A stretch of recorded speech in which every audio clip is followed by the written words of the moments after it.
The facial recognition system flagged something unusual about your transaction from yesterday. It seems you were in two places at once, the bank security director said, sliding two screenshots across her desk. My twin brother Nathan sat beside me, still wearing my exact outfit down to the vintage Rolex our father had given me, confident his perfect impersonation had fooled everyone. But what made my hands shake wasn't seeing myself on camera withdrawing $1.2 million I'd never touched. It was the timestamp showing he'd done it while I was live on national television, accepting an award 3,000 miles away. Nathan shifted in his chair, that practiced look of concern still plastered on his face. We'd perfected that expression in the mirror as kids, along with every other mannerism that made us perfect doubles. Same brown eyes, same slight scar above the left eyebrow from when we crashed our bikes at age 7.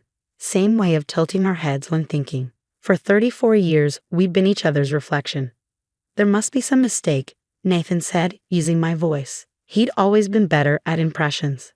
David and I haven't pulled a twin switch since college. The security director, Ms. Vasquez, wasn't smiling. Mr. David Chen, you were at the Forbes Innovation Summit in New York yesterday at 2:47 p.m. Pacific Time, correct? Yes, I confirmed, accepting the Technology Pioneer Award. It was live-streamed. And yet, she turned her monitor toward us. Here you are, at that exact same moment, at our San Francisco branch, withdrawing $1.2 million from your investment account. The image was perfect. Nathan had worn my charcoal suit, the one with the barely visible wine stain on the left cuff from last year's Christmas party.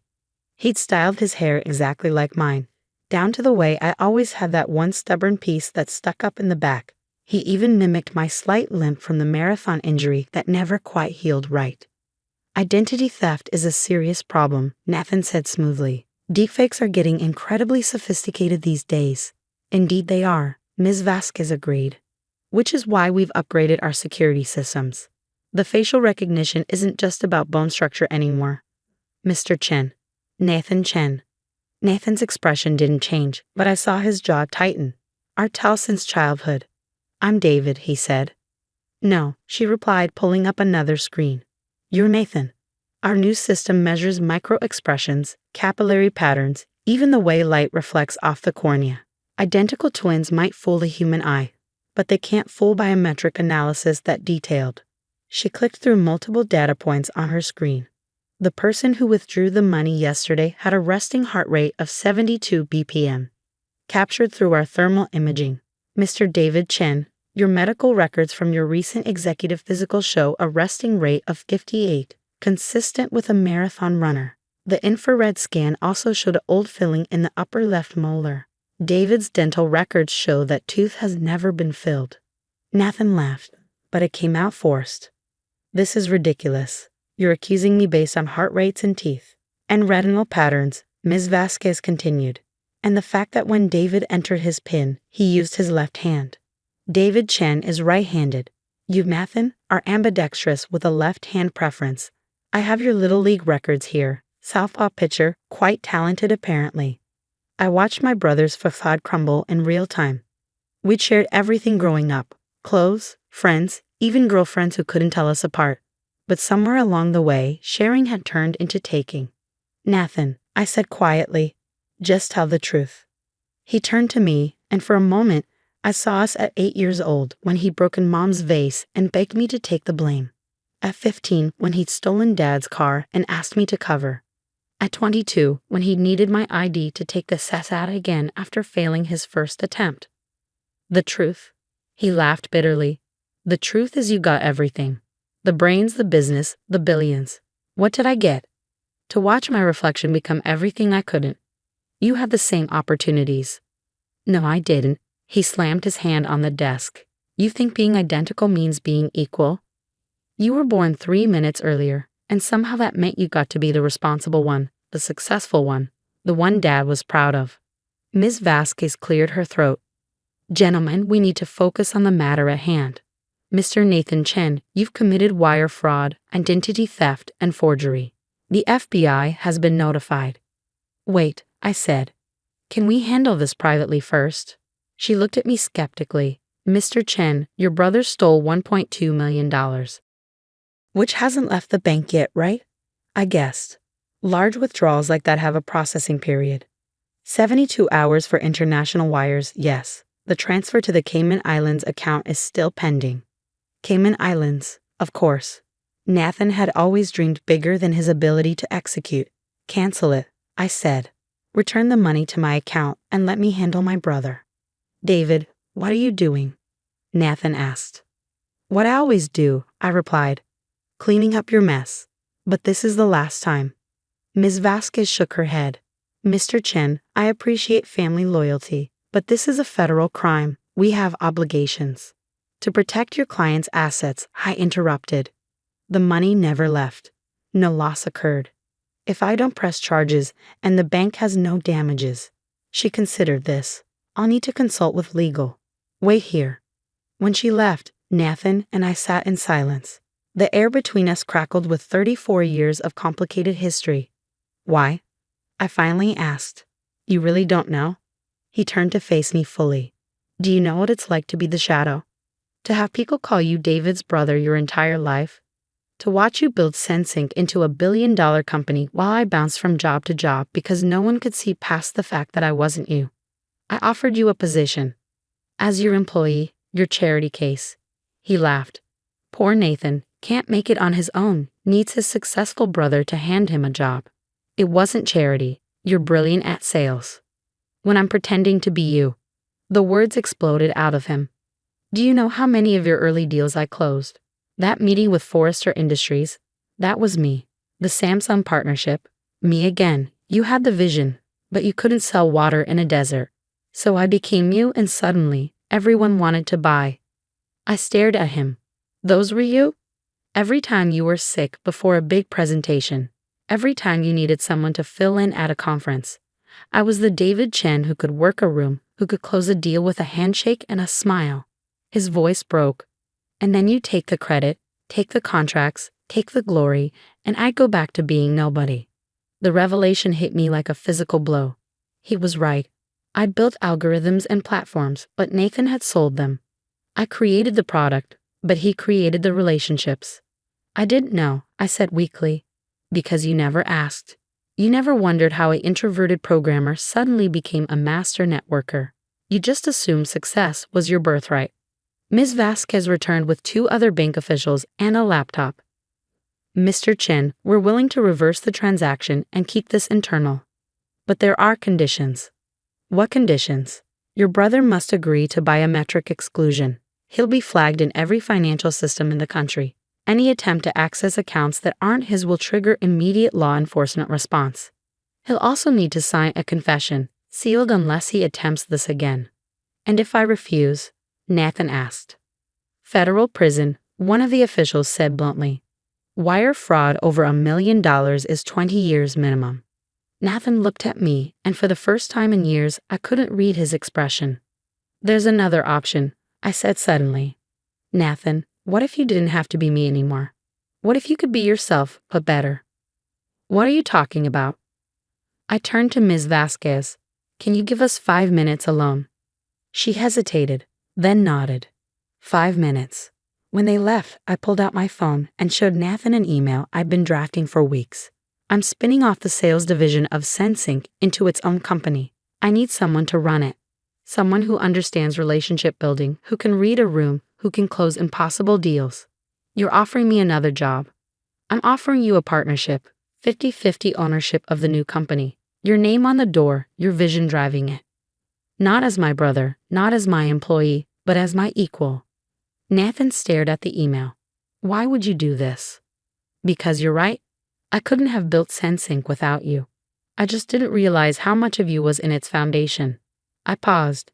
And because Mom would have wanted us to be partners, not rivals. Mentioning Mom was a low blow. She died when we were 25, still believing her boys would always take care of each other. The cancer had taken her before she could see how far we drifted. She always knew, Nathan said quietly. She used to say I was the sail and you were the anchor. That we needed each other to actually get anywhere. So let's get somewhere, I said. Together this time. No more pretending, no more shadows. Just the Chen brothers, doing what they do best. And what's that? Making the impossible possible. You with people, me with code. Nathan was quiet for a long moment. Then, equal partners.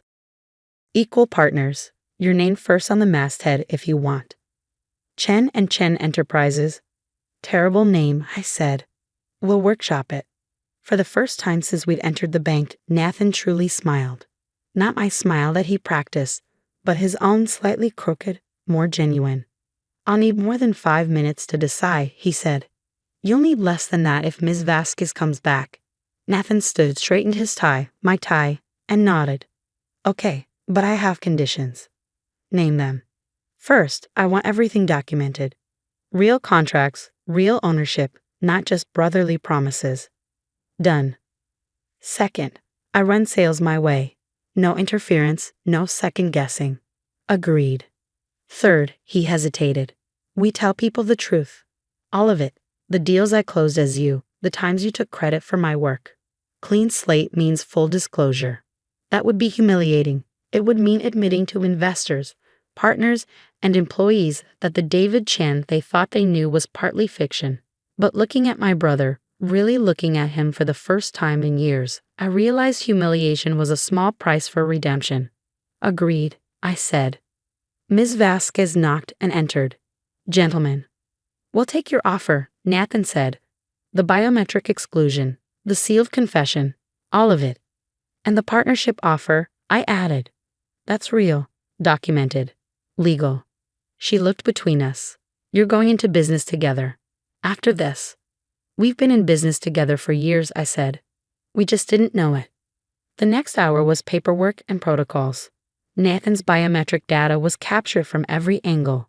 His confession video recorded. The wire transfer reversed. As we signed document after document, I watched him transform from my shadow back into my brother. There is one more thing, Ms. Vasquez said as we prepared to leave. Mr. Nathan Chen, the fake ID you used, we need that. Nathan reached into his wallet and pulled out a driver's license. Perfect replica, down to the holographic seal. But as he handed it over, I noticed something that made me laugh. You got the birthday wrong, I said, pointing to the date. You made yourself 3 minutes older. Nathan shrugged. Always wondered what it would feel like to be the big brother. How was it? Exhausting, he admitted. Being you is hard work. Being me is impossible, I corrected. Even I can't do it alone. We left the bank together, walking into the bright San Francisco afternoon. The city looked different somehow, sharper, like switching from standard definition to 4K. So, Nathan said, Chen and Chen is a terrible name. The worst, I agreed. How about TwinSync? I groaned. Absolutely not. Double Vision Enterprises. Stop. Oh, he snapped his fingers. Gemini Ventures. I paused. In astronomy, Gemini represented the twins Castor and Pollux. Different but inseparable, each incomplete without the other. That's actually not terrible, I admitted. I have my moments, Nathan said, when I'm not committing federal crimes. About that, I said, you're paying me back for the lawyer fees.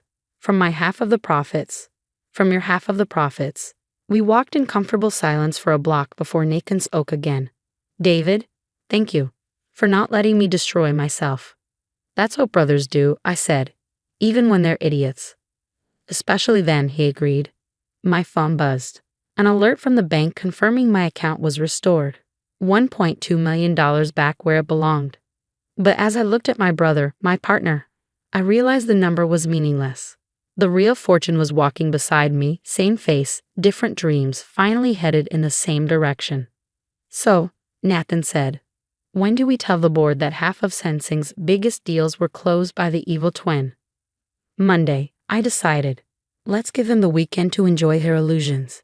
And after that, we build something new, something honest, something ours. Together. The word felt like a promise, like coming home, like the moment when two mirrors facing each other create infinite reflections. We weren't the same person, had never been. But maybe that's what made us whole, two halves of something that only worked when both pieces fit. As we walked toward our future, whatever that looked like, I thought about what Ms. Vasquez had said about the biometric system. How it could see differences invisible to the naked eye, unique markers that made us individuals despite our identical DNA. Maybe that's what we needed all along. Someone to look closer, to see past the matching faces to the different men beneath. Or maybe we just needed to stop trying to be one person and accept that we were always meant to be two. Either way, for the first time in 34 years, the Chen twins were finally synced. I buried my grandmother on a Tuesday, and by Wednesday, my siblings were already measuring the curtains. My name is Chloe, and I'm 32 years old. 2 years ago, I had a decent tech job in the city, a studio apartment with exposed brick walls and what I thought was a normal family. Then Grandma Deborah got sick and everything changed. Someone needs to take care of her, my sister Destiny announced during our family video call, her perfectly contoured face filling the screen. She can't live alone anymore. I'd love to help, but my job, Braxton started. And I'm still in school, Kylie chimed in, though we all knew she was mostly partying her way through her 5th year of college. They all looked at me, the responsible one, the one without kids or a husband or any real commitments, according to them. I'll do it, I said, because what else could I say? So I quit my job, gave up my lease, and moved into Grandma's house. For 2 years, I became her full-time caregiver. I helped her shower, cooked her meals, drove her to doctor appointments, and held her hand through chemo sessions that left her too weak to lift her head. My siblings visited exactly 4 times in those 2 years. Destiny came twice, both times with her phone out, taking selfies with Grandma for her Instagram. Spending quality time with Grandma and blessed family, she'd caption them, racking up hundreds of likes from people who thought she was such a devoted granddaughter. Braxton showed up once for Christmas, stayed 3 hours, and spent most of it on work calls in the other room. Kylie came for Grandma's 82nd birthday, brought a gas station cake, and left after an hour because she had plans. Meanwhile, I watched Grandma get smaller and frailer every day. I learned to read her moods, to know when she needed her pain medication, to understand her mumbled words when the cancer spread to her throat. I held her when she cried about dying, and I lied to her face when she asked if her other grandchildren would visit more. They're busy, Grandma. They love you. She'd squeeze my hand and whisper, "You're my good girl, Chloe. You're the only one who really cares." The night before she died, Grandma pulled me close to her hospital bed. Her voice was barely a whisper. "The house is yours, sweetheart. I promised you that. Don't let them take it from you." I thought she was just being sentimental. The house had been in our family for 40 years. Grandma always said it would go to whoever took care of her. I figured that was obviously me. She died at 3:17 a.m. on a Monday. I was holding her hand. At the funeral, Destiny wore a black designer dress and sobbed dramatically for the cameras. She posted a tribute on social media that got over 1,000 likes. My beautiful grandmother was my inspiration and my rock.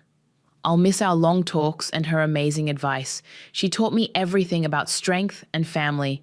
Rest in peace, Grandma. I love you forever. I wanted to scream, long talks? Amazing advice? Destiny hadn't had a real conversation with Grandma in 5 years, but I kept my mouth shut and played the grieving granddaughter. People hugged me and told me how sorry they were for my loss, how wonderful it was that I'd taken such good care of her. "You're a saint," Mrs. Patterson from next door said, squeezing my hands. "Your grandmother talked about you constantly. She was so proud." After everyone left, I went back to the house. My house now, I thought, and started going through Grandma's things. I was in her bedroom, carefully folding her clothes, when I opened her jewelry box to pack away her few pieces. That's when I found the letter. It was tucked under the velvet lining, along with a small brass key I'd never seen before. The envelope had my name written on it in Grandma's shaky handwriting.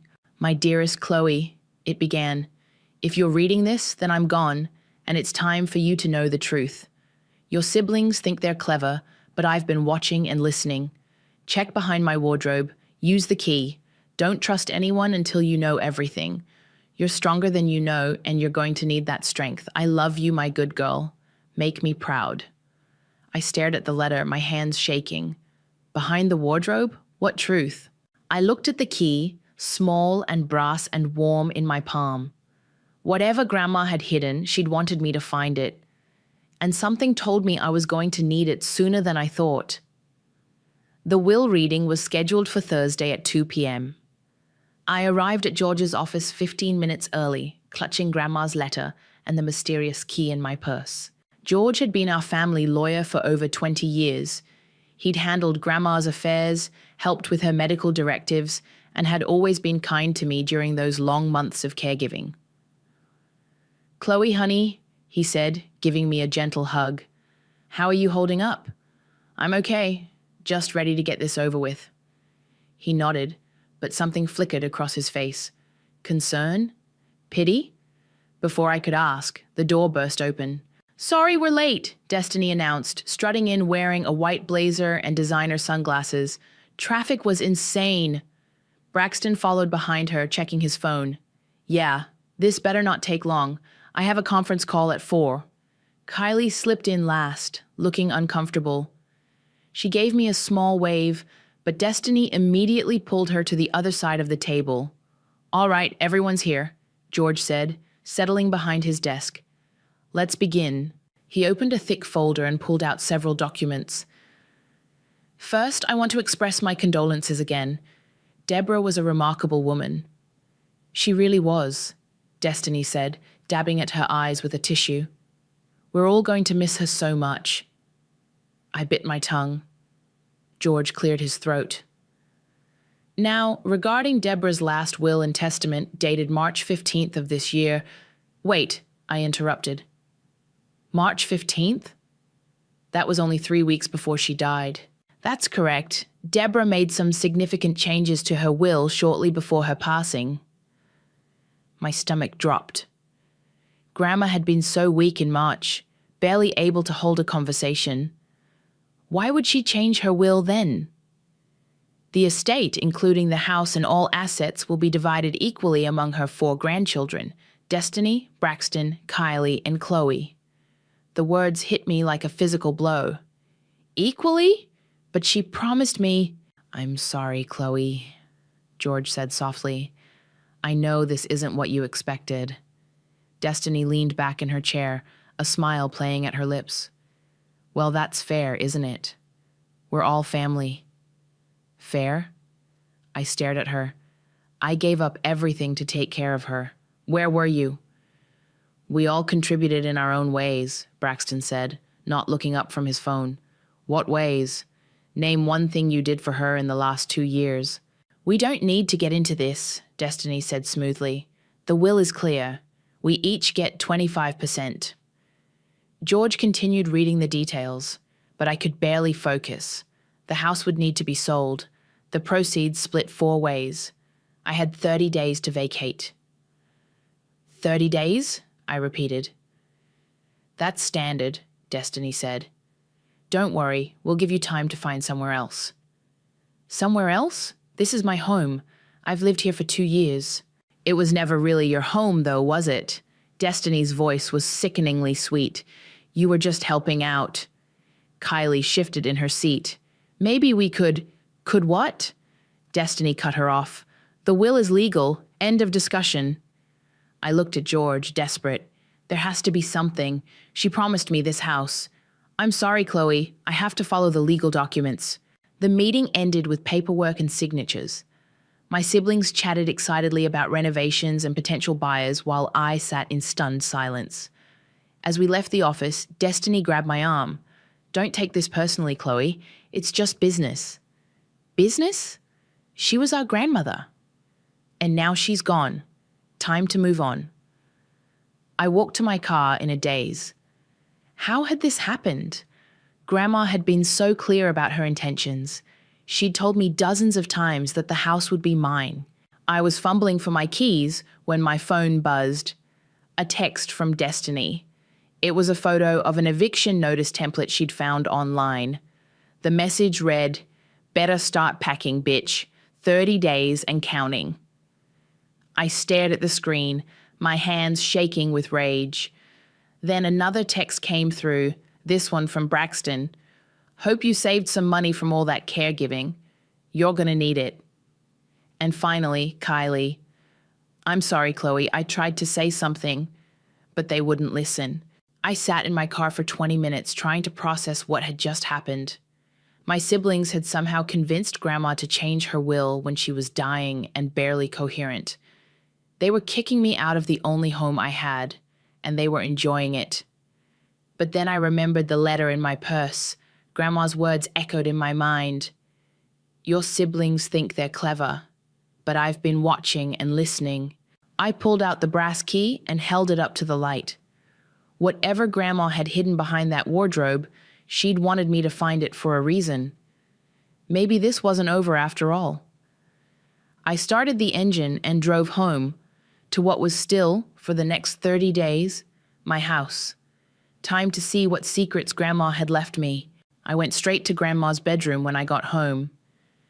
The massive oak wardrobe had been against the back wall for as long as I could remember, filled with her clothes and old photo albums. I started pulling everything out, dresses, coats, boxes of pictures. The wardrobe was heavier than it looked, but I managed to inch it away from the wall. Behind it was a small wall safe, painted the same color as the room. I never would have noticed it if I hadn't been looking. The brass key fit perfectly. Inside were manila folders, a stack of audio cassettes, and a small digital recorder. My hands were shaking as I pulled everything out and spread it across Grandma's bed. The first folder was labeled House Deed Original. I opened it and found a deed transfer document signed and notarized 6 months ago. The house had been legally transferred to me, Chloe Pearson, while Grandma was still alive and mentally competent. What the hell? I whispered.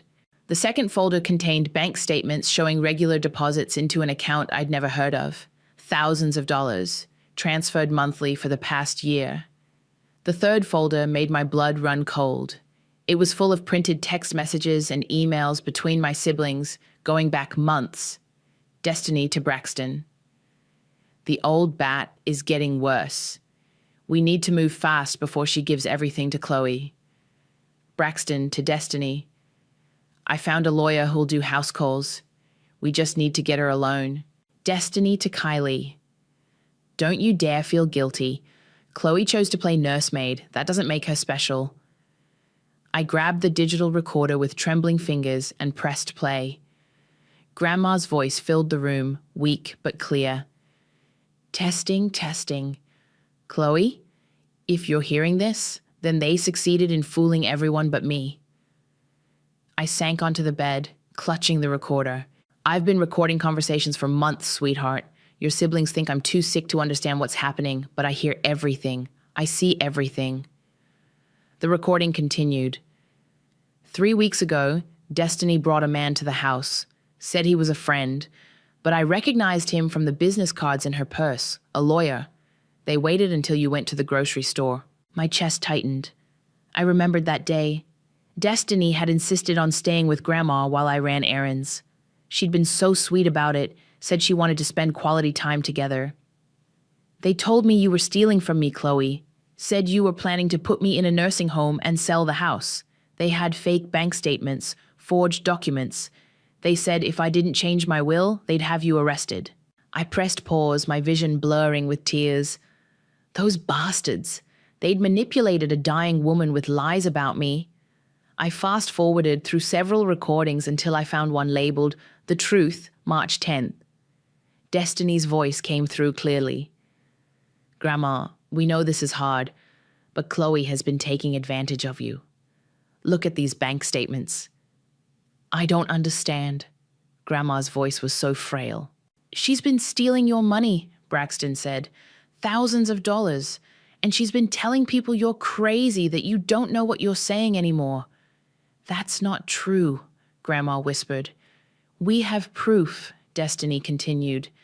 The only way to protect yourself is to change your will, split everything equally so she can't take it all. But I promised her the house. She doesn't deserve it, Grandma.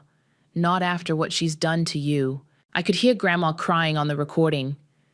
They'd broken her heart with their lies, But then I heard something else, a different recording, dated just 2 days later.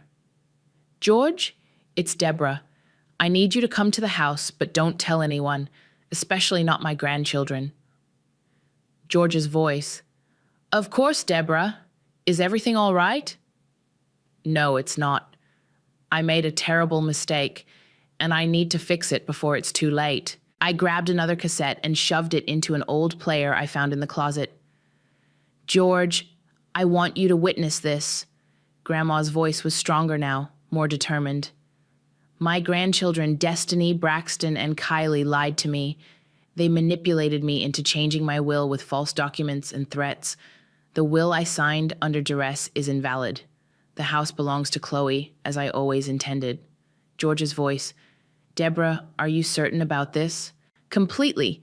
I've been recording everything. I have proof of their deception. Chloe is the only one who truly cared for me. She deserves everything I promised her. I found more recordings, hours of my siblings plotting, lying, and celebrating what they thought was their victory. Destiny laughing about how pathetic I was, Braxton joking about me being homeless, even Kylie, sweet Kylie, agreeing that I had it coming. The last recording was dated just 3 days before Grandma died. Chloe, my darling girl, if you're hearing this, then I'm gone and they think they've won. But I've been 3 steps ahead of them this whole time. The deed transfer is legal and binding. The will they forced me to sign was made under duress and coercion. George has all the documentation. You just need to give him the signal. My phone rang, making me jump. It was George. Chloe, I was hoping you'd call. Did you find what your grandmother left for you? George, what the hell is going on? Your grandmother was a very smart woman, Chloe. She knew exactly what your siblings were planning. Can you come to my office tomorrow morning and bring everything you found? Is the house really mine? Oh, honey, the house has been yours for 6 months. Your siblings just don't know it yet. I hung up and looked around at the evidence scattered across the bed. Recordings, documents, proof of everything they'd done. They thought they were so clever. They thought they'd outsmarted a dying old woman. They had no idea what was coming. I spent the night listening to more recordings. By morning, I had a clear picture of just how deep their betrayal went, but I needed to hear it from one of them directly. I called Kylie at 9 a.m. Chloe, how are you doing? I know yesterday was hard. Can you come over? I need to talk to someone, and you're the only one who seemed to care at all. Of course, I'll be right there. Kylie arrived 20 minutes later with coffee and donuts. She looked genuinely concerned, which almost made me feel bad about what I was planning to do. Almost. I brought your favorite, she said, handing me a Boston cream. I thought you might need some comfort food. Thanks. That's really sweet of you. We sat at the kitchen table, and I let her talk for a few minutes about how sorry she was, how she wished things could be different. Kylie, can I ask you something? Of course. Did you know about the will being changed? She froze with her coffee cup halfway to her lips. What do you mean? I mean, did you know Grandma changed her will 3 weeks before she died, when she could barely remember my name most days? Chloe, because I'm trying to understand how that happened. She was so sick, so confused. But somehow she managed to completely change her mind about everything she'd promised me. Kylie set down her cup, her hands shaking. It wasn't supposed to happen like this. What wasn't supposed to happen like this? The will thing. Destiny said... She said Grandma was being manipulated. Manipulated by who? By you. The words came out in a whisper. She said you were taking advantage of her, making her think she owed you everything. I pulled out my phone and hit record, keeping it hidden under a napkin. What exactly did Destiny tell you? She showed us bank statements, said you were stealing money from Grandma's accounts, and she had these emails where you were supposedly talking to nursing homes about putting Grandma away. Did you see these emails yourself? Well, no. Destiny showed them to us on her phone, but you believed her. She had proof, Chloe, And you have to admit it looked suspicious. You moved in here, isolated Grandma from the rest of us. Isolated her. You visited 4 times in 2 years. We tried to visit more, but you always made excuses. Said she was too tired or having a bad day or... That's not true, and you know it. Kylie's face crumpled. I don't know what's true anymore. Destiny said you were poisoning Grandma against us, making her think we didn't care. And you believed that instead of believing me? She had evidence, Chloe, documents and recordings, and... She stopped, her eyes widening. Recordings? I wasn't supposed to tell you that. My heart pounded. What recordings? Destiny. She recorded some of your conversations with Grandma. She said they proved you were manipulating her. Show me. I can't. I don't have them. Call Destiny. Tell her to bring them over. Chloe, I can't. Why not? If they prove I'm such a terrible person, why can't I see them? Kylie started crying. Because they're not real, okay? They're fake. Destiny made them on some app on her phone. The confession hit me like a physical blow. She faked recordings of me? She said it was the only way to make Grandma understand what you were really like. She said you were so good at manipulating people that we needed proof. So you helped her lie to a dying woman? We thought we were protecting her. From what? From the granddaughter who gave up her entire life to take care of her? Kylie sobbed harder. Destiny said you were only doing it for the money, that you didn't really care about Grandma. And what do you think now? I think we made a terrible mistake. I leaned forward. Tell me everything, Kylie. All of it. Destiny found out about the will months ago. She hired a private investigator to look into Grandma's finances. When she realized how much the house was worth, she started planning. Planning what? To get the will changed. She researched elder abuse laws, found out what kind of evidence would be convincing. She created fake bank statements showing you stealing money. She made those recordings. She even had Braxton call nursing homes and pretend to be you, asking about rates. And then what? She brought that lawyer to the house when you were gone. They showed Grandma all the fake evidence and told her you were planning to have her declared incompetent so you could take everything. While she was dying. She was so scared, Chloe. She kept saying she trusted you, but Destiny just kept showing her more and more proof. Finally, Grandma broke down and agreed to change the will. Did any of you ever think to ask me about these accusations? Destiny said you'd just lie and manipulate us like you did Grandma. I stopped the recording and looked at Kylie, who was still crying. I need you to tell me one more thing. What? Did Destiny know Grandma was recording conversations? Kylie's face went white. How did you... Did she know? She found the recorder a few days before Grandma died. She erased everything and hid it. She said it was just Grandma being paranoid. I smiled for the first time in days. She didn't erase everything, Kylie. What do you mean? Grandma was smarter than all of you. She had backup recordings, and now I have them. Kylie stared at me in horror. What are you going to do? I'm going to give you all exactly what you deserve. After Kylie left, I called George and scheduled a meeting for Monday. Then I sat down to plan my next move. I didn't have to wait long for my siblings to make theirs. Saturday morning, I woke up to 17 missed calls and dozens of text messages. Destiny had been busy. She'd posted on Facebook. Heartbroken to discover that our beloved grandmother was being financially abused in her final months. Sometimes the people closest to us aren't who we think they are. Please keep our family in your thoughts as we deal with this betrayal. Justice for Grandma. Elder abuse. The post had over 200 likes and 50 comments. People I'd known for years were calling me disgusting, a thief, a monster. My phone rang. It was Mrs. Patterson from next door. Chloe, honey, I just saw the most awful post online. Please tell me it's not true. It's not true, Mrs. Patterson. My siblings are lying. But why would they lie about something like that?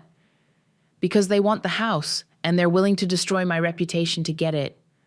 Oh, sweetheart, I'm so sorry. Your grandmother loved you so much. She was always talking about how grateful she was for everything you did. Thank you for believing me. Of course I believe you. I saw how you took care of her every single day. Those other kids barely showed their faces. After I hung up, my phone buzzed with a text from Braxton. Saw the Facebook post. Maybe you should have thought about the consequences before you decided to steal from a dying woman. Then Destiny. Hope you're proud of yourself. Everyone knows what you really are now. But it was the next message that really got to me. Someone had created a fake Instagram account using my photos and posted, I stole from my dying grandmother and all I got was this lousy house. No shame, our elder abuser. They were trying to destroy me completely. My phone rang again. This time it was my Aunt Layla, Grandma's youngest daughter who lived 3 states away. Chloe? I just got off the phone with Destiny. She told me some very disturbing things. My heart sank. Layla, I can explain. Oh, honey, I'm not calling because I believe her. I'm calling because I know exactly what kind of person she is. You do? Destiny tried to pull this same crap with me 5 years ago, told everyone I was stealing from your grandmother, tried to turn the whole family against me. The only reason it didn't work was because I had witnesses. She did this before? She's been planning this for years, sweetheart. Ever since she found out how much that house was worth. She called me last month, fishing for information about your grandmother's will. What did you tell her? I told her it was none of her damn business. But I also called your grandmother and warned her to be careful. You knew this was happening? I suspected. Your grandmother was sharper than people gave her credit for.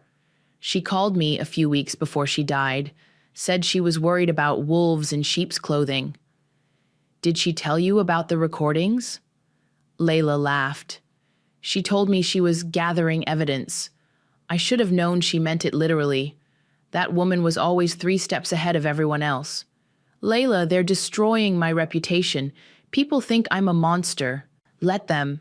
You know what I learned when Destiny tried to ruin me? The people who matter will see through her lies. The people who don't matter, well, who cares what they think? But everyone believes her. Not everyone. Mrs. Patterson called me this morning furious about that Facebook post. So did 3 other neighbors. They all said the same thing. They watched you take care of your grandmother with their own eyes. Really? Really? And honey, I've been doing some digging of my own. Did you know Destiny's been bragging to her friends about inheriting a house worth $500,000? She has? Posted about it on her private Instagram, screenshots of real estate listings, talking about renovation plans. I saved everything before she deleted it. Why would she delete it? Because someone pointed out that it looked pretty suspicious to be celebrating an inheritance while accusing someone of elder abuse. My phone buzzed with another notification. Someone had tagged me in a post. This is what a real granddaughter looks like, with a photo of me helping Grandma into her wheelchair at a doctor's appointment last year. Then another. I saw Chloe at the grocery store every week for 2 years buying special food for her grandmother's dietary restrictions. This whole thing is bullshit. And another. Chloe gave up her job and apartment to take care of her grandmother. Where were the other grandchildren? Oh, right, posting selfies on Instagram. Layla, I think the tide is turning. Of course it is. The truth has a way of coming out. But Chloe? Yeah? Don't let them off easy. What they did to your grandmother, what they're trying to do to you, that's unforgivable. I'm not planning to. Good. Your grandmother was a fighter, and so are you. Make her proud. After we hung up, I spent the rest of the day documenting everything. Screenshots of their social media posts, copies of the fake Instagram account, records of all their lies. Sunday morning, George called. Chloe, I've been getting some interesting phone calls. Apparently your siblings have been telling people that you're under investigation for elder abuse. Are they insane? Possibly. But here's the thing. I've also been contacted by several of your grandmother's neighbors and friends. They want to provide character testimony on your behalf. Testimony for what? For the meeting tomorrow. I think it's time we showed your siblings exactly what kind of evidence we have. All of them? All of them. I've asked them to come in at 2 p.m. I told them we'd found some irregularities in the estate that needed to be addressed immediately. What did they say? Destiny said she'd bring her lawyer. Braxton asked if he needed to lawyer up too. Kylie just cried. This is really happening. Oh, it's happening. And Chloe? Bring everything your grandmother left you. It's time for the truth to come out. I hung up and looked around the house that had been my home for 2 years. Tomorrow it would officially be mine forever. But first, I had to face my siblings one last time. I arrived at George's office at 1:45 p.m. with a box full of evidence. My siblings were already there, huddled together on one side of the conference table. Destiny had brought a sharp-looking woman in an expensive suit who I assumed was her lawyer. Chloe, George said, gesturing to a chair across from them, thank you for coming. Destiny looked smug. I hope you're ready to face the consequences of what you've done. Oh, I'm ready, I said, setting my box on the table. Her lawyer leaned forward. I'm Jennifer Walsh, representing the Pearson siblings. We are prepared to offer a settlement to avoid criminal charges. Criminal charges? George raised an eyebrow. For what exactly? Elder abuse, financial exploitation, coercion. That's interesting, George interrupted, because I have some questions about coercion myself. He opened a thick folder. Let's start with the will that was changed on March 15th. Can you tell me about the circumstances surrounding that change? Braxton shifted uncomfortably. Grandma realized she'd been manipulated. She wanted to make things fair. Fair, George repeated. And how exactly did she come to this realization? We showed her evidence of Chloe's abuse, Destiny said confidently. What kind of evidence? Bank statements showing theft, recordings of Chloe threatening her, documentation of neglect.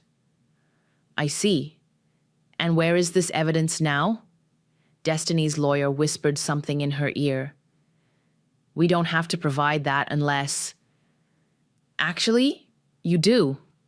George pulled out another document. Because I have a court order requiring all parties to present any evidence related to Deborah's mental state and decision-making capacity in the weeks before her death. The room went silent. Now, George continued, I'm going to play some recordings that were found in Deborah's personal effects. I want everyone to listen very carefully. He pressed play on a digital recorder. Grandma's voice filled the room. March 10th. They came again today. Destiny brought that lawyer and more fake papers. They're telling me Chloe is stealing from me, but I check my accounts every day. Nothing is missing. Destiny's face went white. The recording continued. They showed me bank statements, but the account numbers are wrong. They think I'm too sick to notice, but I've been banking at the same place for 40 years. I know my own account numbers. March 12th. I called the nursing homes they claim Chloe contacted. None of them have any record of calls from her, but they do have records of calls from someone claiming to be her, using a different phone number. I traced the number. It belongs to Braxton. Braxton started to stand up. This is... Sit down, George said firmly. We're not finished. March 14th, Destiny brought those fake recordings again. She doesn't know I have a background in audio engineering from my radio days. The voice patterns are all wrong. She used some kind of computer program to fake my granddaughter's voice. Destiny's lawyer was frantically scribbling notes. March 15th, they're forcing me to sign a new will today.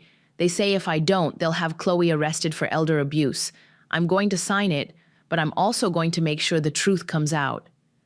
George stopped the recording. There are 12 hours of recordings like this. Deborah documented every lie, every manipulation, every threat. Those recordings could be fake, Destiny said desperately. They could be, George agreed, except for this. He pulled out a manila envelope. Deborah had the recordings analyzed by a forensic audio expert. She also had handwriting analysis done on the fake bank statements you showed her. And she hired a private investigator to verify your claims about nursing home calls. He spread the reports across the table. Every single piece of evidence you presented to her was fabricated. Kylie started crying. We didn't mean for it to go this far. Shut up, Destiny hissed. No, Kylie sobbed. I can't do this anymore. Grandma trusted us, and we lied to her while she was dying. George pulled out another document. This is the real will, signed by Deborah 6 months before her death, when she was in perfect mental health. It leaves the house and all assets to Chloe, as she always intended. That's impossible, Braxton said. We saw the deed transfer. You saw a fake deed transfer that Destiny created, George said. The real deed transfer happened 6 months ago. The house has been legally Chloe's property since then. Destiny's lawyer whispered urgently in her ear, then stood up. We need to discuss this privately with our clients. Sit down, George said. We're not done. He turned to me. Chloe, would you like to share what you found in your grandmother's safe? I pulled out the folder of text messages and emails. These are screenshots of conversations between my siblings, planning this whole thing. They've been scheming for over a year. I read from Destiny's messages. The old bat won't last much longer. We need to move fast. And Braxton's response, I already found a lawyer who makes house calls. We just need the right story. There's more, I said, pulling out my phone. I also have a recording of Kylie confessing to the fraud. I played the recording from our kitchen conversation. Kylie's voice was clear. The recordings are fake. Destiny made them on some app on her phone. Destiny's lawyer stood up again. My clients invoke their right to remain silent. Too late for that, George said. I've already filed a complaint with the district attorney's office. Elder abuse, fraud, coercion of a vulnerable adult, conspiracy. The charges are quite extensive. You can't prove anything, Destiny said, but her voice was shaking. Actually, I can prove everything. Your grandmother was very thorough. She documented every conversation, every lie, every manipulation. She even had you followed by a private investigator. He pulled out a stack of photographs. These show you meeting with lawyers, creating fake documents, and celebrating at a bar after you thought you'd successfully changed the will. The photos were damning. Destiny and Braxton toasting with champagne, Destiny showing the fake will to friends, Braxton laughing about me being homeless soon. The house belongs to Chloe, George said firmly. It has belonged to Chloe for 6 months. Your grandmother made sure of that before you could manipulate her further. This isn't over, Destiny said, standing up. Actually, it is, I said, speaking for the first time since the meeting began. It's completely over. I looked at each of them. You tortured a dying woman with lies about me. You tried to steal my home. You attempted to destroy my reputation. And you celebrated while doing it. The district attorney will be in touch, George said. I suggest you all get very good lawyers. As they filed out, Destiny turned back to me. You think you've won, but you've lost your family forever. I lost my family the day you decided to lie to a dying woman, I replied. I just didn't know it yet. The door closed behind them, and I was finally alone with George. It's over, he said softly. The house is yours. It always was. I held up the keys Grandma had left me. For the first time in weeks, they felt like they truly belonged in my hand. The silence in George's office felt heavy after my siblings left. I stared at the evidence scattered across the table, months of lies and manipulation laid bare. What happens now? I asked. George gathered the documents into neat piles. Now they face the consequences. The DA's office will likely pursue charges. Elder abuse and fraud are serious crimes. Will they go to jail? Possibly. At minimum, they'll face hefty fines and legal fees.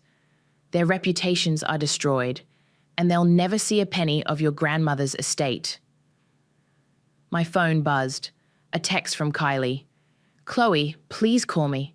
I need to explain. Then Braxton. This isn't over. We'll appeal everything.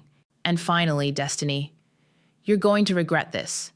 I'll make sure everyone knows what kind of person you really are.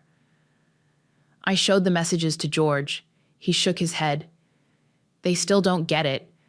They're facing criminal charges, and they're still threatening you. Should I be worried? Document everything. Save those messages. They're just digging themselves deeper. I drove home through the late afternoon sun, past neighbors who waved from their yards. Mrs. Patterson was watering her flowers and gave me a thumbs up. Word was already spreading. Inside the house, I walked through each room slowly. The living room where I'd helped Grandma with physical therapy. The kitchen where we'd shared countless meals. Her bedroom where I'd held her hand during her final moments. It was quiet now, but it didn't feel empty.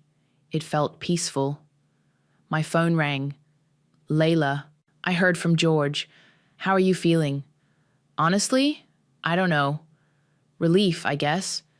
But also, sad? Yeah, I keep thinking about what Grandma went through. They made her final weeks miserable with their lies. She knew the truth, honey. That's why she protected you. She died knowing you'd be okay. I just wish she could have seen this, seen them finally get what they deserved. Oh, she saw it. Trust me, wherever she is, she's probably laughing her ass off right now. That made me smile for the first time all day. Layla, can I ask you something? Of course. Do you think I'm a bad person for wanting this? For wanting them to suffer? Sweetheart, they tortured a dying woman to steal from you. They tried to destroy your life for money. You didn't want them to suffer. You wanted justice. There's a difference. After we hung up, I made dinner and ate it at the kitchen table where Grandma and I used to sit together. The house felt different now that I knew it was truly mine. Safer, more solid. My phone buzzed with notifications. People were sharing the story on social media. Someone had posted screenshots of Destiny's old Instagram stories where she'd bragged about inheriting the house, alongside her Facebook post accusing me of elder abuse. The comments were brutal. So she was celebrating the inheritance while accusing her sister of stealing it? What a psychopath. This is disgusting. That poor grandmother. I hope they all go to prison. Another notification showed that Destiny had deleted all her social media accounts. Braxton had done the same. Only Kylie's remained, and it was flooded with angry comments. Around 9 p.m., there was a knock at my door. I looked through the peephole and saw Kylie standing on the porch, crying. I opened the door but didn't invite her in. Chloe, please, I need to talk to you. There's nothing to talk about. I'm so sorry. I never wanted it to go this far. I tried to stop them. No, you didn't. You went along with every lie. You helped them torture Grandma. I was scared. Destiny said if I didn't help, she'd cut me off from the family. She said you were manipulating Grandma and we had to save her. And you believed that instead of believing me. I was stupid. I was weak. But I'm not like them, Chloe. I'm not cruel like Destiny or selfish like Braxton. You're exactly like them. You just cry about it afterward. She flinched like I'd slapped her. Please don't say that. It's true. You knew what they were doing was wrong. But you did it anyway because it was easier than standing up to them. I'll testify against them. I'll tell the prosecutor everything. You'll testify because you're trying to save yourself, not because you suddenly grew a conscience. That's not fair. Fair? I stepped closer to her. You want to talk about fair? Fair would have been visiting Grandma more than once in 2 years. Fair would have been helping me take care of her instead of letting me sacrifice my entire life. Fair would have been believing me instead of believing Destiny's lies. I know I messed up. You didn't mess up, Kylie. You made a choice. You chose money over family. You chose lies over truth. You chose to hurt me and Grandma because it was convenient. I love you, Chloe. You're my sister. No, I'm not. Not anymore.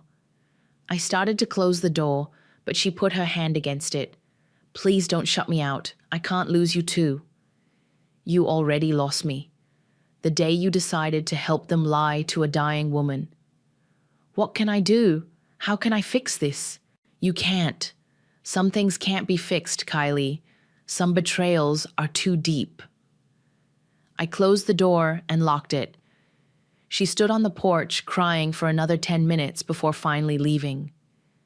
I went to Grandma's bedroom and sat on her bed, surrounded by the evidence of my siblings' betrayal. The recordings, the fake documents, the proof of their cruelty. I did it, Grandma.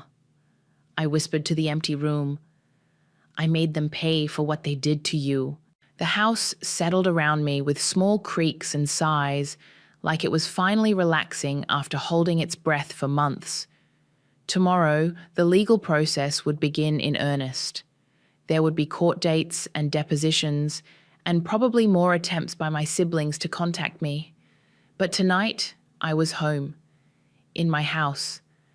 The house Grandma had protected for me, even as she was dying. I picked up one of her recordings and pressed play. Chloe, my darling girl, you are stronger than you know and braver than you believe. Don't let them break you. Don't let them win. I wouldn't let them win. I already hadn't. The district attorney's office moved fast. Within 2 weeks, formal charges were filed against all 3 of my siblings: elder abuse, fraud, conspiracy, and coercion of a vulnerable adult. The local news picked up the story, and suddenly everyone knew what they'd done. I was in Grandma's garden, planting the roses she'd always wanted, when George called with an update. Destiny's lawyer called. She wants to make a deal. What kind of deal? Full confession in exchange for reduced charges. She's looking at 3 to 5 years otherwise. And the others? Braxton's trying to claim he was just following Destiny's lead. His lawyer thinks he can get probation and community service. Kylie... George paused. Kylie fired her lawyer. She wants to represent herself. That's insane. She's planning to throw herself on the mercy of the court. Full confession, complete cooperation, begging for forgiveness. I wiped dirt from my hands and sat back on my heels. What do you think I should do? That's not my decision to make, Chloe. But I will say this. Your grandmother would want justice, not just revenge. That afternoon, Mrs. Patterson came over with a casserole and the latest neighborhood gossip. That Destiny girl's been calling around, trying to find someone to give her a character reference, she said, settling into Grandma's favorite kitchen chair. Nobody will do it. Word's gotten out about what they did. Good. Braxton lost his job, something about the company not wanting to be associated with elder abuse. And Kylie, she shook her head. Poor thing's been staying at that motel on Route 9. Can't afford anything else with all the legal fees. I felt a flicker of something. Not quite sympathy, but not satisfaction either. Mrs. Patterson, can I ask you something? Of course, dear. Do you think I'm being too harsh? Not forgiving them? She set down her coffee cup and looked at me seriously. Honey, forgiveness is for you, not for them. When you're ready to forgive, you'll know. But that doesn't mean you have to let them back into your life. I keep thinking about what Grandma would want. Your grandmother loved you more than anything in this world. She'd want you to be happy and safe. She'd want you to live your life without looking over your shoulder. That evening, Layla called with news from her end of the family. I've been talking to some of our cousins. They're all horrified by what happened. Nobody wants anything to do with Destiny or Braxton. What about Kylie? She's been reaching out to everyone, apologizing. Some people feel sorry for her, but most think she's just trying to save herself. Maybe she is. Maybe. But Chloe, I need to tell you something. She called me yesterday crying. She said she's been having nightmares about Grandma, about what they put her through in those final weeks. Good, she should have nightmares. She also said she's been going to therapy, trying to understand why she went along with it all. Too little, Too late. I agree, but I thought you should know. The next morning, I was surprised to find an envelope slipped under my front door. Inside was a handwritten letter from Kylie. Chloe, it began, I know you don't want to hear from me, but I need to say this. I've been in therapy, trying to understand how I became the kind of person who could hurt someone I love. My therapist says I need to take responsibility without expecting forgiveness. So here it is. I was weak, selfish, and cruel. I chose money over family. I chose the easy path over the right path. I helped torture our dying grandmother because I was too cowardly to stand up to destiny. I don't deserve your forgiveness, and I'm not asking for it. I just wanted you to know that I understand what I did, and I'm going to spend the rest of my life trying to become someone better, someone Grandma could have been proud of. I love you, and I'm sorry. I read the letter twice, then put it in the drawer with all of Grandma's recordings. Maybe someday I'd know what to do with it. The court proceedings dragged on for months. Destiny got 18 months in prison and 5 years probation. Braxton got probation, community service, and a hefty fine. Kylie got 6 months in county jail and 3 years probation. I attended every hearing, sitting in the front row where they could see me. I wanted them to remember what they'd lost. On the day of Kylie's sentencing, she turned around and looked at me before they let her away. Her eyes were red from crying, but she didn't look away. She mouthed, "I'm sorry," one more time. I didn't respond. Now I'm sitting in Grandma's garden, watching the roses bloom. The house is quiet around me, filled with her presence and her love. I've started working again, freelancing from home. I've made new friends in the neighborhood. I've built a life that's mine. Sometimes people ask if I regret what I did to my siblings, if I wish I'd handled things differently. The answer is no. They made their choices. They chose greed over love, lies over truth, cruelty over kindness. They destroyed our family for money, and they tortured a dying woman to get it. I simply made sure they faced the consequences. Grandma's final recording is still on my nightstand. I listen to it sometimes when I need to remember why I fought so hard. Chloe, my darling girl, you are my legacy. You are proof that love and loyalty still matter in this world. Be strong, be brave, be happy, and never let anyone make you feel guilty for demanding the respect you deserve. I won't let them make me feel guilty. I demanded respect, and I got justice. The roses are beautiful this year. Grandma would have loved them. You know that moment when you realize you've been played for 5 years straight? When the people you trusted most look you dead in the eye and destroy everything you sacrificed for? Yeah, that was Tuesday for me. My name is Vanessa, and I'm about to tell you how my own family tried to screw me over so badly that karma had to step in and teach them a lesson they'll never forget. It started 5 years ago when Dad got his diagnosis. Pancreatic cancer. The doctors gave him 18 months, maybe 2 years if he was lucky. Mom called me first, her voice shaking through the phone. Vanessa, honey, we need to talk about your father. I was living in Portland then, had a decent marketing job, a small apartment I actually liked, and was finally dating someone who didn't make me want to throw things. You know, a normal life for a 30-something woman. What's wrong? I asked, though I already knew from her tone that my world was about to flip upside down. He's sick, really sick. The doctors say, her voice cracked, someone needs to be with him, full time. That someone, of course, was me, not Aurora, my younger sister who lived 20 minutes away with her husband Carl and their 2 kids. Not Mom, who suddenly developed a convenient case of, I can't handle seeing him like this. No, it was me, the eldest daughter, the one who'd always been expected to fix everything. I can't just drop everything, Mom. I have a job, responsibilities. Vanessa. Her voice went cold, that tone I remembered from childhood when she'd made up her mind.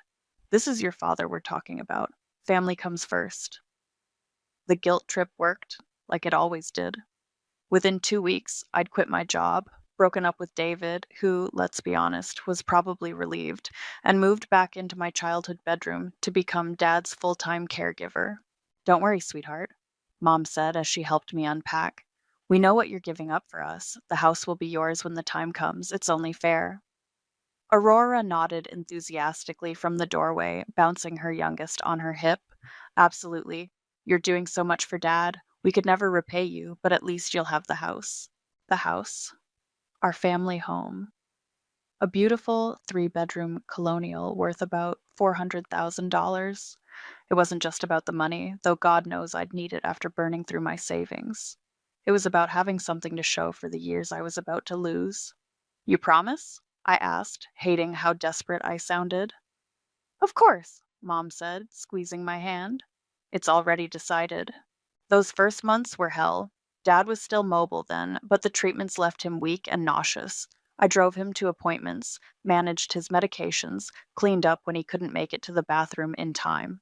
I watched him shrink from the strong man who'd taught me to ride a bike into someone who needed help buttoning his shirts. Aurora visited maybe once a week, usually with the kids in tow.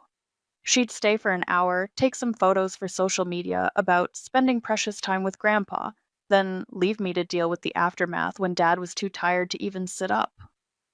I wish I could do more, she'd say, adjusting her designer purse. But with the kids and Carl's work schedule, Mom was even worse.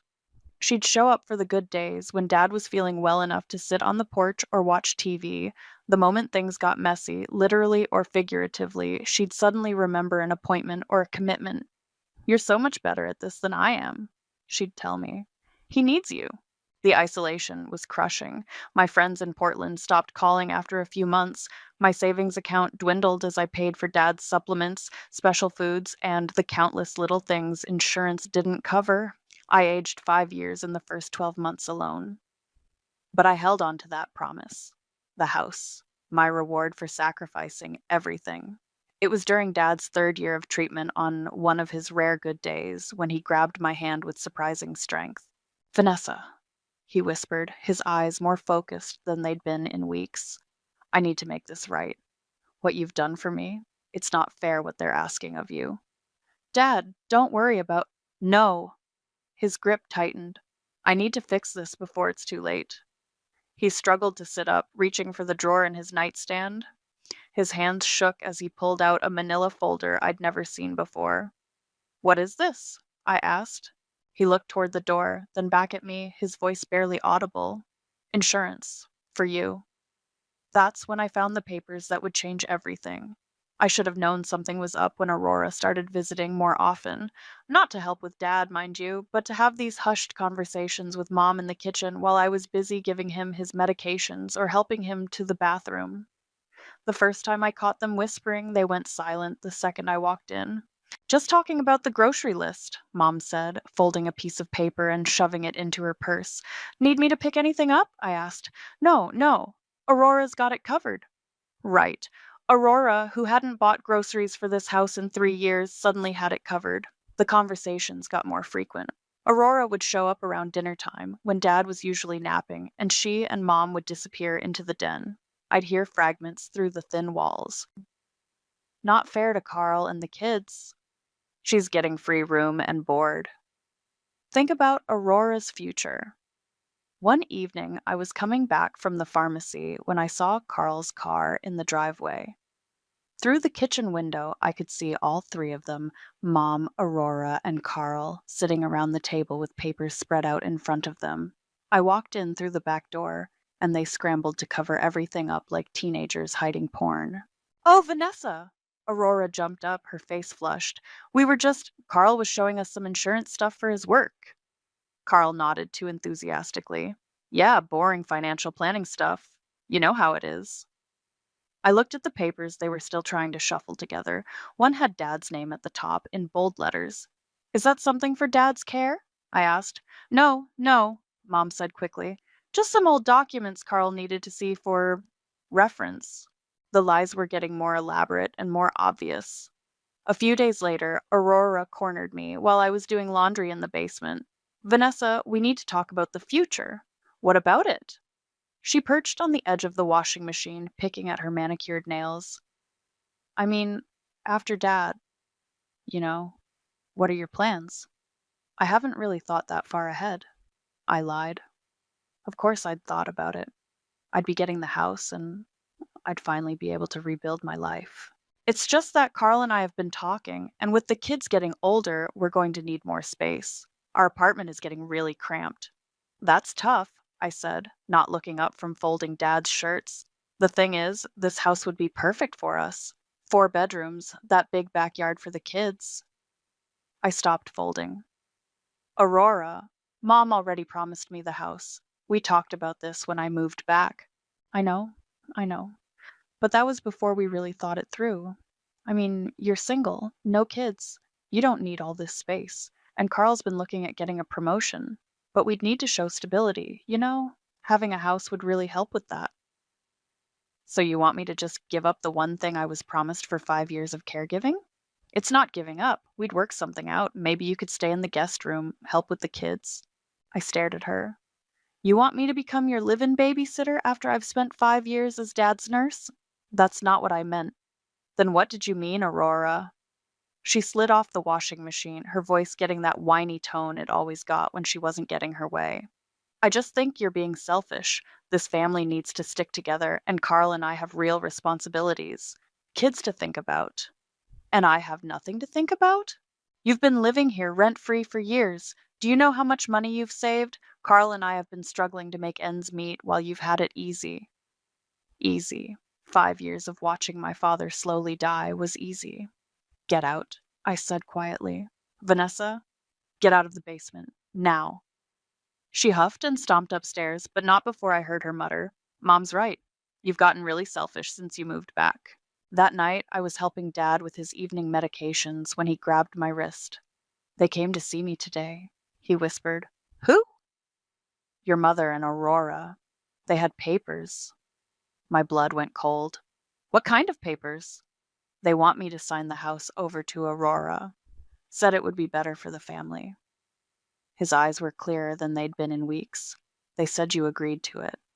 I never agreed to anything like that. I know. He squeezed my hand. That's why I didn't sign. But they'll be back. Dad, the papers I showed you yesterday, in my nightstand, that's your protection, Vanessa. Don't let them know about it yet. 2 days later, I was coming back from Dad's doctor appointment when I saw Aurora's car in the driveway again. I parked and sat for a moment, trying to decide whether to go in through the front door or sneak around back.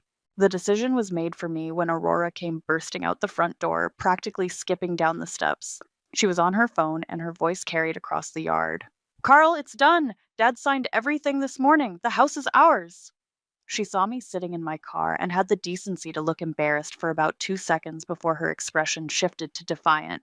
Vanessa, perfect timing. We need to talk. I got out of the car slowly, my hands shaking with rage. About what, Aurora? About your next steps, now that the paperwork's all settled. I pushed past Aurora and stormed into the house. Mom was sitting at the kitchen table with a cup of tea, looking way too pleased with herself. Vanessa, honey, sit down. We need to discuss. Where is he? I demanded. Your father's resting. The morning was very tiring for him. I headed straight for Dad's room. He was lying in bed, staring at the ceiling, looking more defeated than I'd ever seen him. Dad? He turned his head slowly. I'm sorry, Vanessa. I'm so sorry. What happened? They wouldn't leave. Your mother kept saying it was for the best, that Aurora needed it more. They had Carl there too, talking about the grandchildren's future. His voice was barely a whisper. I was so tired. They kept pushing and pushing. I sat on the edge of his bed. Did you sign the papers? He nodded, tears starting to form in his eyes. But Vanessa, remember what I told you, the folder in my nightstand. That's still...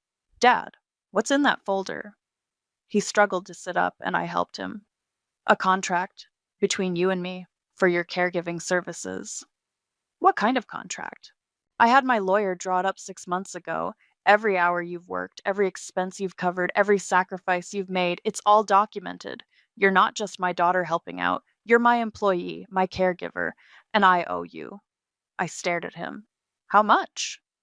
Market rate for full-time care, plus expenses. About $300,000. My mouth fell open. Dad? That's almost the entire value of the estate. I know. He gripped my hand. They can have the house, Vanessa, but they'll have to pay you first, and there won't be enough left to cover both. Why didn't you tell me about this before? Because I hoped they'd do the right thing. I thought maybe your mother would come to her senses. He coughed, the effort exhausting him. But when they came here today with those papers, demanding I sign, I knew they never intended to keep their promise to you. The bedroom door opened, and Mom walked in with Aurora right behind her. Thomas, you need to rest, Mom said. Vanessa, we need to talk. We're talking, I said, not moving from Dad's bedside. In the kitchen, now. Dad squeezed my hand. Remember what I told you? I followed them to the kitchen where Carl was now sitting at the table, looking uncomfortable. Vanessa, Mom began, I know this is a lot to process, but we've made the decision that's best for everyone. Best for everyone? Or best for Aurora? The house will stay in the family, Aurora said. Carl and I will take good care of it, and you're welcome to visit any time. Visit? This has been my home for 5 years. You always knew this was temporary, Mom said. You came back to help your father, and you've done that beautifully, but now it's time to think about the future. What about my future? What about the promise you made me? Aurora rolled her eyes. You act like we're throwing you out on the street. You've been living here rent-free for years. You should have enough saved up to get your own place. Saved up? I've spent every penny I had on Dad's care. That was your choice, Mom said coldly. Carl finally spoke up. Maybe we could help with a security deposit or something. For an apartment. I looked at the three of them, sitting there like they were doing me a favor. Like 5 years of my life meant nothing. You know what? You're right. I should have been thinking about my future. I stood up. And I have been. Good, Mom said. I'm glad you're being reasonable about this. Oh, I'm being very reasonable. In fact, I think it's time I made some phone calls. What kind of phone calls? Aurora asked. Well, first I need to call Dad's lawyer. There are some documents that need to be filed. The color drained from Mom's face. What documents? And then I need to call an estate attorney, someone who specializes in caregiver contracts. Vanessa, what are you talking about? Aurora's voice was getting higher. I walked to the kitchen counter and picked up my phone. Did you know that when someone provides full-time care for a family member, they can be legally compensated for their services? Especially when there's a written agreement? There's no agreement, Mom said quickly. Actually, there is. Dad and I signed it 6 months ago. Every hour I've worked, every expense I've covered, every sacrifice I've made, it's all documented and legally binding. Carl leaned forward. How much are we talking about? About $300,000. The silence in the kitchen was deafening. That's impossible, Aurora whispered. Is it? Let's see. 5 years of full-time care at market rates, plus all the expenses I've covered out of pocket. Actually, 300 might be conservative. Mom's teacup rattled against the saucer as she set it down. Thomas wouldn't do that to us. He already did. The contract is signed, witnessed, and filed with his attorney. Aurora started crying. But the house can't be transferred until all debts are paid. And guess what? I'm now the estate's biggest creditor. I headed toward the door, then turned back. Oh, and Aurora, you might want to call your landlord. Something tells me you're going to need that apartment for a while longer. Dad passed away 3 weeks later on a quiet Thursday morning. I was holding his hand when he took his last breath, and for a moment the house was completely silent except for the sound of my own crying. Mom and Aurora arrived an hour after I called them.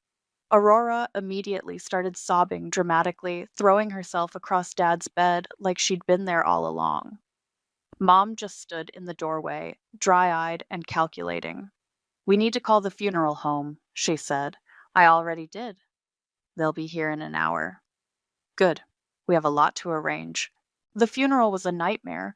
Aurora played the grieving daughter perfectly, accepting condolences from relatives who had no idea what had been going on behind the scenes. She even had the nerve to give a eulogy about how much Dad meant to the family and how he'd want us all to stick together. I sat in the front row, watching her performance, wondering if she actually believed her own lies. After the service, Uncle Mike pulled me aside. Vanessa, I want you to know how much we all appreciate what you did for your father. 5 years of your life. That's real love. Thank you, Uncle Mike. Your mom mentioned you might be moving out soon. If you need any help with anything, I glanced over at Mom, who was watching us from across the room. Actually, there might be some complications with that. What kind of complications? Before I could answer, Aurora appeared at my elbow. Uncle Mike, thanks so much for coming. Dad would have been so happy to see everyone here. She linked her arm through mine in a show of sisterly solidarity that made my skin crawl. Vanessa and I were just talking about how we're going to keep Dad's memory alive in the house. Right, Vanessa? Were we? Her grip on my arm tightened. Of course, family is everything. The next morning, I was packing Dad's medications to return to the pharmacy when Aurora and Carl showed up with a U-Haul truck. What's that for? I asked. We're moving in this weekend, Aurora announced. No point in waiting around. Moving in where? Here. Our house now, remember? She walked past me into the living room like she owned the place, which, technically, she did. Carl looked embarrassed as he followed her in. Vanessa, we really appreciate everything you've done. We know this is hard. Do you? We talked about it, and we want to give you 2 weeks to find a place. That's fair, right? I stared at him. 2 weeks? Well, we already gave our landlord notice, and the kids are excited about having their own rooms. Aurora came back from her tour of the house. Oh, and Vanessa, we're going to need to redecorate. This whole place screams old sick person, you know. We want it to feel like a real family home. This was Dad's home for 30 years. And now it's ours. She pulled out her phone and started taking pictures. I'm thinking we'll paint over that awful wallpaper in the dining room. Maybe knock out the wall between the kitchen and living room to make it more open concept. You want to tear down walls? It's our house, she said, not looking up from her phone. We can do whatever we want with it. That afternoon, Mom showed up with cleaning supplies and started going through Dad's belongings like she was preparing for a garage sale. Mom, what are you doing? Clearing out his room. Aurora and Carl will need the space. She was folding Dad's clothes into garbage bags. His favorite sweater, the one he wore every Sunday, went right into the donation pile. Don't you think we should take some time before— Time for what? He's gone, Vanessa. These are just things. I watched her pack away 30 years of Dad's life in 20 minutes. His books, his reading glasses, the little wooden box where he kept his cufflinks. Everything went into bags and boxes like it had never mattered at all. There, she said, surveying the empty room. Much better. Aurora can set up the nursery in here. Nursery? Oh, didn't she tell you she's pregnant again? Due in the spring? Of course she was. Another grandchild to justify taking the house. That evening, I called Chelsea, the estate lawyer Dad had used. Chelsea, it's Vanessa. I need to file the caregiver contract. Are you sure you want to do this? Once I submit these documents, there's no going back? I looked around the house that was no longer mine, at the boxes of Dad's life stacked in the hallway, at Aurora's kids running through the rooms claiming their new bedrooms. I'm sure. Okay, I'll need you to come in tomorrow morning. Bring all your documentation, receipts, medical records, anything that shows the scope of care you provided. What happens next? I file a claim against the estate. Until that claim is satisfied, no assets can be transferred. The house sale is frozen. And if they can't pay? Then the house gets sold to pay the debt. Your debt. I hung up and walked to the kitchen where Aurora was making dinner like she'd been cooking in this kitchen her whole life. Aurora, we need to talk. Can it wait? I'm trying to figure out this stove. No, it can't wait. She turned around, spatula in hand. What's so urgent? I filed a claim against Dad's estate today. The spatula clattered to the floor. The meeting at Chelsea's office was like watching a bomb go off in slow motion.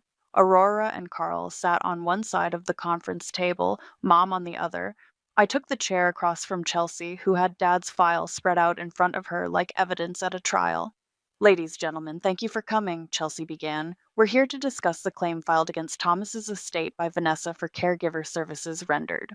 This is ridiculous, Mom snapped. She's his daughter. Daughters don't charge their fathers for care. Chelsea slid a document across the table. Actually, Mrs. Douglas, they do when there's a legal contract in place. This agreement was signed by Thomas 6 months before his death and properly witnessed. Aurora grabbed the paper, her hands shaking. $300,000? That's insane. Let me break it down for you, Chelsea said, opening another folder. Full-time caregiving services at market rate, $40 per hour, 24 hours a day, 7 days a week, for 5 years. That's approximately $730,000. Carl's face went white. 700,000? However, the contract specifies a reduced rate of $20 per hour, acknowledging the family relationship, plus documented expenses for medical supplies, special foods, transportation to appointments, and home modifications for accessibility. We never agreed to pay her anything, Aurora shouted. You didn't have to. Thomas did. Chelsea pulled out another document. Here's his signed statement acknowledging that Vanessa sacrificed her career and personal life to provide his care and that she should be compensated accordingly. Mom leaned forward. He wasn't in his right mind. The cancer, the medications. The contract was signed during a period when Thomas was fully competent, as verified by his doctor. I have the medical records right here. Aurora started crying. But we need that house. We have children. We're pregnant again. That's not the estate's concern, Chelsea said matter-of-factly. The law is clear. All debts must be satisfied before any assets can be distributed. So what does that mean? Carl asked quietly. It means the house cannot be transferred to Aurora until Vanessa's claim is paid in full. The estate's total value is approximately $450,000. After funeral expenses and other debts, there's about $400,000 left. But that's barely enough to cover her ridiculous claim, Aurora shrieked. Actually, it's not enough. The claim is for $312,000, but there are also estate taxes, legal fees, and administrative costs. After everything is settled, there will be approximately $30,000 left. The silence in the room was deafening. 30,000? Mom whispered. That's not enough for a down payment on a studio apartment, Carl said. Aurora turned to me, her face twisted with rage. You planned this. You manipulated Dad when he was dying. I took care of him when no one else would. You lived here rent-free for 5 years. I gave up my career, my savings, my entire life for 5 years. Girls, please, Mom started. No! Aurora slammed her hand on the table. She's destroying our family over money. You destroyed it the minute you decided to steal the house behind my back. We didn't steal anything. Dad signed it over to us. After you pressured him for months while I was too busy keeping him alive to notice. Chelsea cleared her throat. If I may, there are a few options here. The estate could take out a loan against the house to pay the claim, though given the amount, that's unlikely to be approved. Or what? Mom asked. The house could be sold. The proceeds would pay Vanessa's claim first, then any remaining funds would go to Aurora as specified in the will. Sold? Aurora's voice cracked. But we already moved in. Our kids picked out their rooms. You moved in before the estate was settled, Chelsea said. That was premature. Carl put his head in his hands. We gave up our apartment. We have nowhere to go. That's not my problem, I said. Aurora whirled on me. How can you say that? We're family. Family? You mean like when you promised me the house for 5 years, then signed it away the second Dad was weak enough to manipulate? We didn't manipulate anyone. Really? Because I have text messages. I pulled out my phone. Here's one from you to Carl. Dad's having a bad day. Perfect time to get him to sign. And another one. Vanessa's at the pharmacy. Come over now with the papers. Aurora's face went pale. How did you get those? Carl accidentally sent them to me instead of you. Wrong contact. Carl looked like he wanted to disappear into the floor. There's more, I continued. Voice messages, emails, even a recording of you telling Mom that I was too stupid to know what was happening. You recorded us? Dad's baby monitor picks up conversations from the kitchen. Amazing what people say when they think no one's listening. Mom finally spoke, her voice ice cold. Vanessa, if you go through with this, you'll have nothing left. No family, no home, no one who cares about you. I already have nothing, Mom. You made sure of that. Chelsea shuffled her papers. I need a decision. Do you want to proceed with the claim? I looked at Aurora, still crying, at Carl staring at his hands, at Mom glaring at me like I was her worst enemy. File it. Vanessa, please, Aurora started. File it today.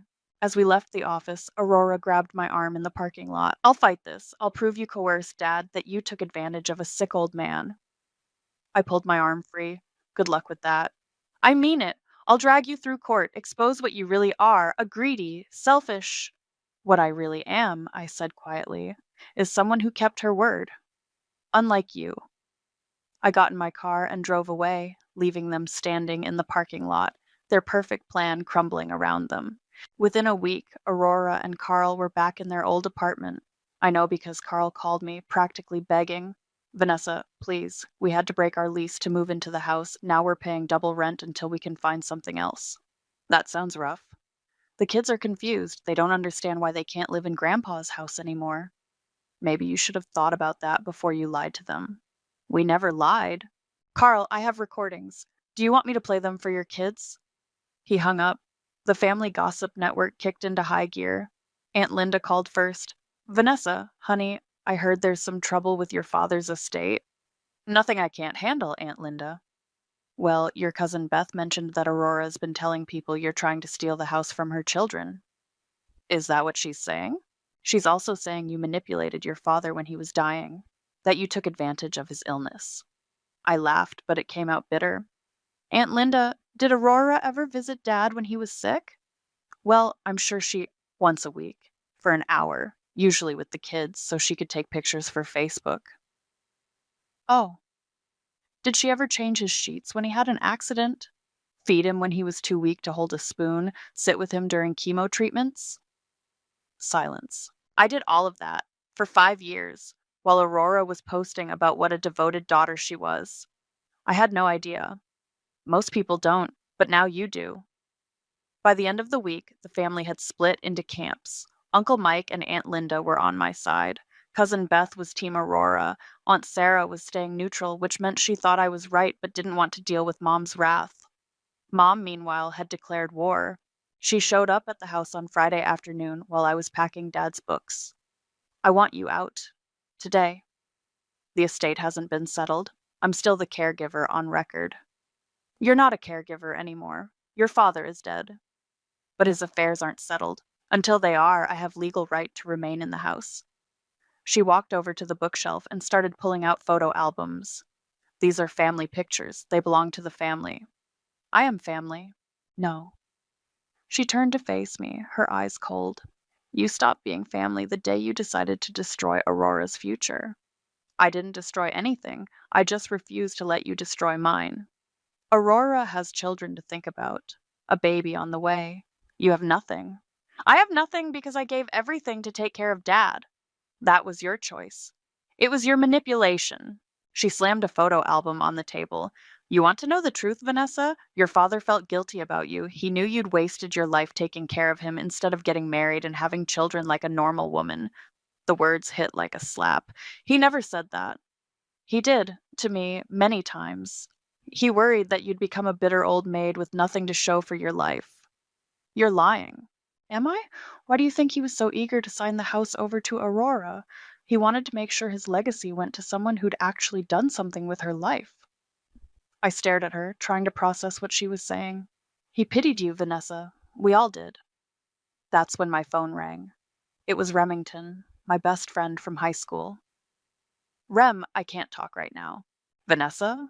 What the hell is going on? I just got a call from some woman claiming to be your sister, asking me about your mental health. I looked at Mom, who was pretending to organize photos. What did she say?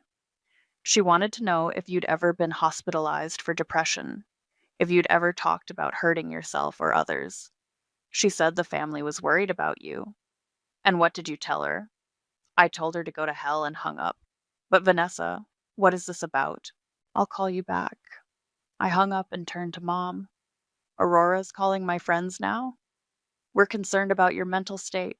This obsession with money, these delusions about being owed something. Get out. Vanessa, get out of this house right now. You can't throw me out. I'm your mother. You're a stranger who happens to share my DNA. Get out. She gathered up the photo albums and headed for the door, then turned back. You know what your father's last words to me were? Take care of Aurora. She's the one who needs help. After she left, I sat in Dad's empty room and called Remington back. Rem, I need to tell you something. I'm listening. I told her everything. The 5 years of caregiving, the broken promises, the secret contract, the legal battle. When I finished, she was quiet for a long moment. Jesus, Vanessa, Your family is insane. They're saying I'm the crazy one. You're not crazy. You're finally standing up for yourself. But what if Mom's right? What if Dad really did pity me? Then he was an idiot. You gave up everything for him. That's not pitiful. That's heroic. It doesn't feel heroic. It feels like I'm destroying everything. Good. Some things need to be destroyed. The next morning, Aurora showed up with a process server. She was suing me for elder abuse and fraud. You want to play hardball? She said as the server handed me the papers. Let's play. I looked at the lawsuit, then at her smug face. Aurora, you have no idea what you just started. We'll see about that. As she walked away, I called Chelsea. They're suing me for elder abuse. Let them. I have 5 years of medical records showing the excellent care you provided, plus those recordings you mentioned. What's our next move? We countersue for defamation, intentional infliction of emotional distress, and interference with contract. How much? Let's start with $500,000 and see how they like it. The courthouse was packed on the day of the hearing. Aurora had apparently told everyone in the family that she was finally going to expose me as the monster who'd stolen her children's inheritance. She walked in wearing a black dress like she was attending another funeral, Carl beside her in an ill-fitting suit. Mom sat in the front row, arms crossed, looking like she was ready to testify that I was the devil incarnate. I sat with Chelsea at the plaintiff's table, wearing the one professional outfit I still owned from my old life. My hands were shaking, but my voice was steady when the judge asked if I was ready to proceed. Yes, Your Honor. Aurora's lawyer went first. He painted a picture of a manipulative daughter who'd isolated her dying father and coerced him into signing documents he didn't understand. Your Honor, the defendant took advantage of Thomas Douglas during his most vulnerable moments. She cut him off from his family, controlled his medications, and used his illness to extract an unconscionable sum from his estate. Then Aurora took the stand. My father was a gentleman, she said, dabbing her eyes with a tissue. When he got sick, Vanessa convinced him that my mother and I didn't care about him. She turned him against us. Can you give the court an example? Her lawyer asked. She wouldn't let us visit without her permission. She monitored his phone calls. When we tried to help with his care, she said we were doing everything wrong. And what about the contract in question? Dad was heavily medicated. He was confused, scared. Vanessa told him that if he didn't sign the contract, she'd abandon him. I watched the jury's faces. A few of them looked sympathetic to Aurora's tears. Then it was Chelsea's turn. Mrs. Santiago, how often did you visit your father during his illness? As often as I could. Define as often as you could. Aurora shifted in her seat. Well, I have 2 small children and another on the way. It was difficult. How often? Once a week? Twice a week? Maybe once a week. For how long? Usually an hour or 2. Chelsea pulled out a calendar. According to this visitor log that your father kept, you visited 37 times in 5 years. That's less than once a month. He kept a visitor log? He did. Would you like to see the entries where he wrote, Aurora came for photos again, or Aurora left when I got sick? Aurora's lawyer objected, but the damage was done. Mrs. Santiago, did you ever change your father's bed sheets? That's not. Did you ever help him bathe when he was too weak to do it himself? Vanessa never asked me to. Did you ever drive him to chemotherapy treatments? I had the children. Did you ever sit with him during the night when he was in pain and couldn't sleep? Aurora was crying now, but they weren't sympathetic tears anymore. They were angry, frustrated tears. I did what I could. What you could was visit once a month for an hour while your sister gave up 5 years of her life. Then Chelsea played the recordings. Aurora's voice filled the courtroom. Dad's having a bad day. Perfect time to get him to sign. And another. Vanessa's too stupid to know what's happening. We'll have the house transferred before she figures it out. The jury's expressions changed. I could see them putting the pieces together. Mom took the stand next, trying to salvage Aurora's case. Vanessa has always been jealous of Aurora. Aurora got married, had children, built a real life. Vanessa never could. So you're saying the defendant was motivated by jealousy? Yes, she saw an opportunity to punish Aurora for being successful. Chelsea stood up for cross-examination. Mrs. Douglas, who asked Vanessa to move back home to care for her father. Well, we all discussed Who made the phone call asking her to quit her job and move back? Mom's jaw tightened. I did. And what did you promise her in return? Nothing specific. Chelsea pulled out a document. This is a text message you sent to Vanessa 3 years ago. Would you read it aloud? Mom took the paper reluctantly. Don't worry about the money you're spending on Dad's care. The house will be yours when this is over. It's the least we can do. Does that sound like nothing specific to you? I was just trying to comfort her. By lying to her? Objection. Sustained. But again, the jury heard what they needed to hear. The final blow came when Chelsea called Dr. Martinez, Dad's oncologist.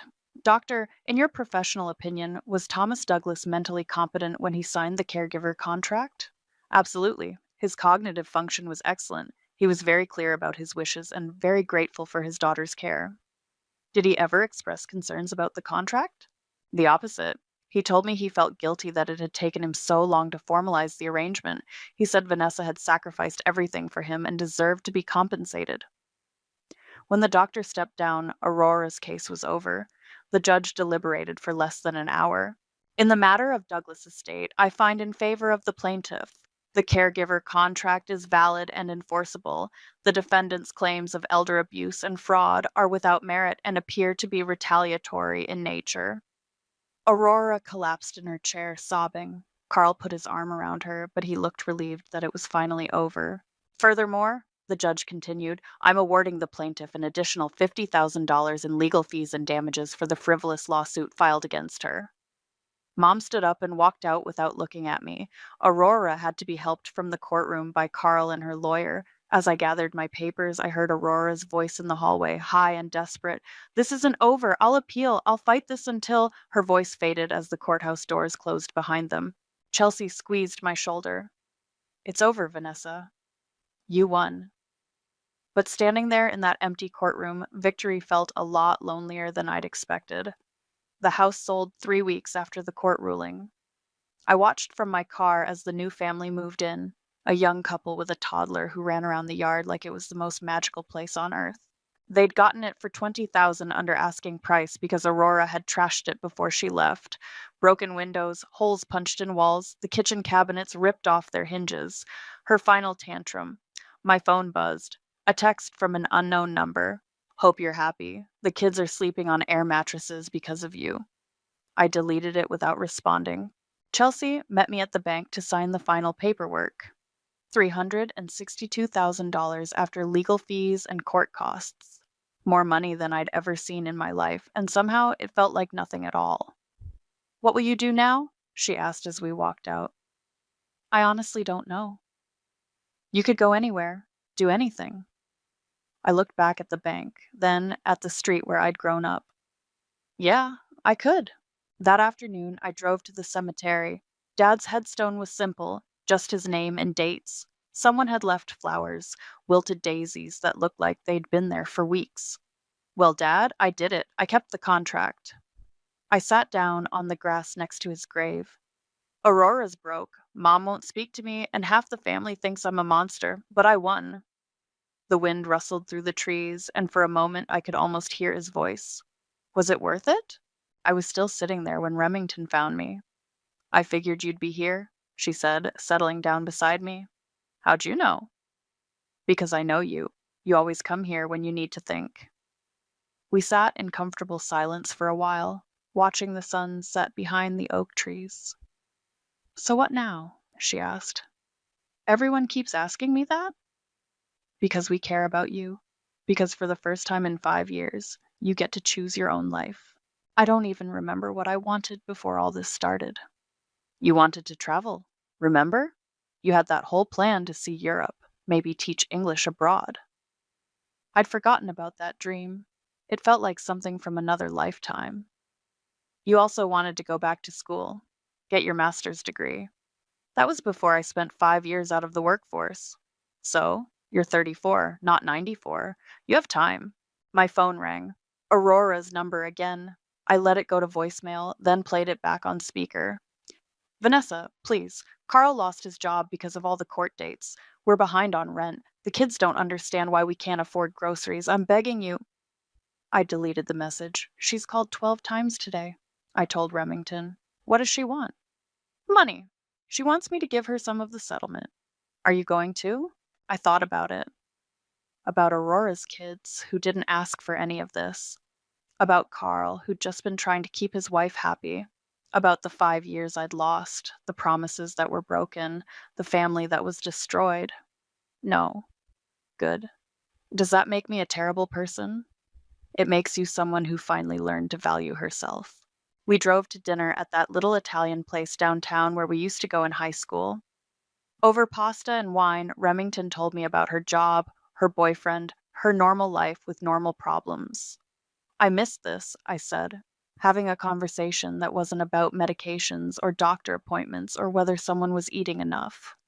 You can have this every day now. Can I? I feel like I forgot how to be a regular person. You'll remember. It's like riding a bike, except the bike is your own life. On the drive home, we passed Aurora's apartment complex. I could see her car in the parking lot, the back bumper held on with duct tape. Want me to keep driving? Remington asked. No, stop here. Vanessa, just for a minute. I got out and walked to Aurora's door. I could hear the kids inside, laughing at something on TV. Normal kid sounds, happy sounds. I stood there for a long moment, my hand raised to knock. Then I turned around and walked back to the car. What was that about? Remington asked. I needed to see if I felt guilty. And do you? No. I feel sad, but not guilty. The next morning, I called a real estate agent about apartments in Portland.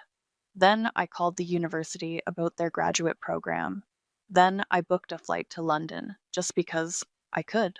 As I was packing, I found the photo Dad had kept on his nightstand. The 4 of us at Christmas when I was 12 and Aurora was 9. We looked happy then, like a real family.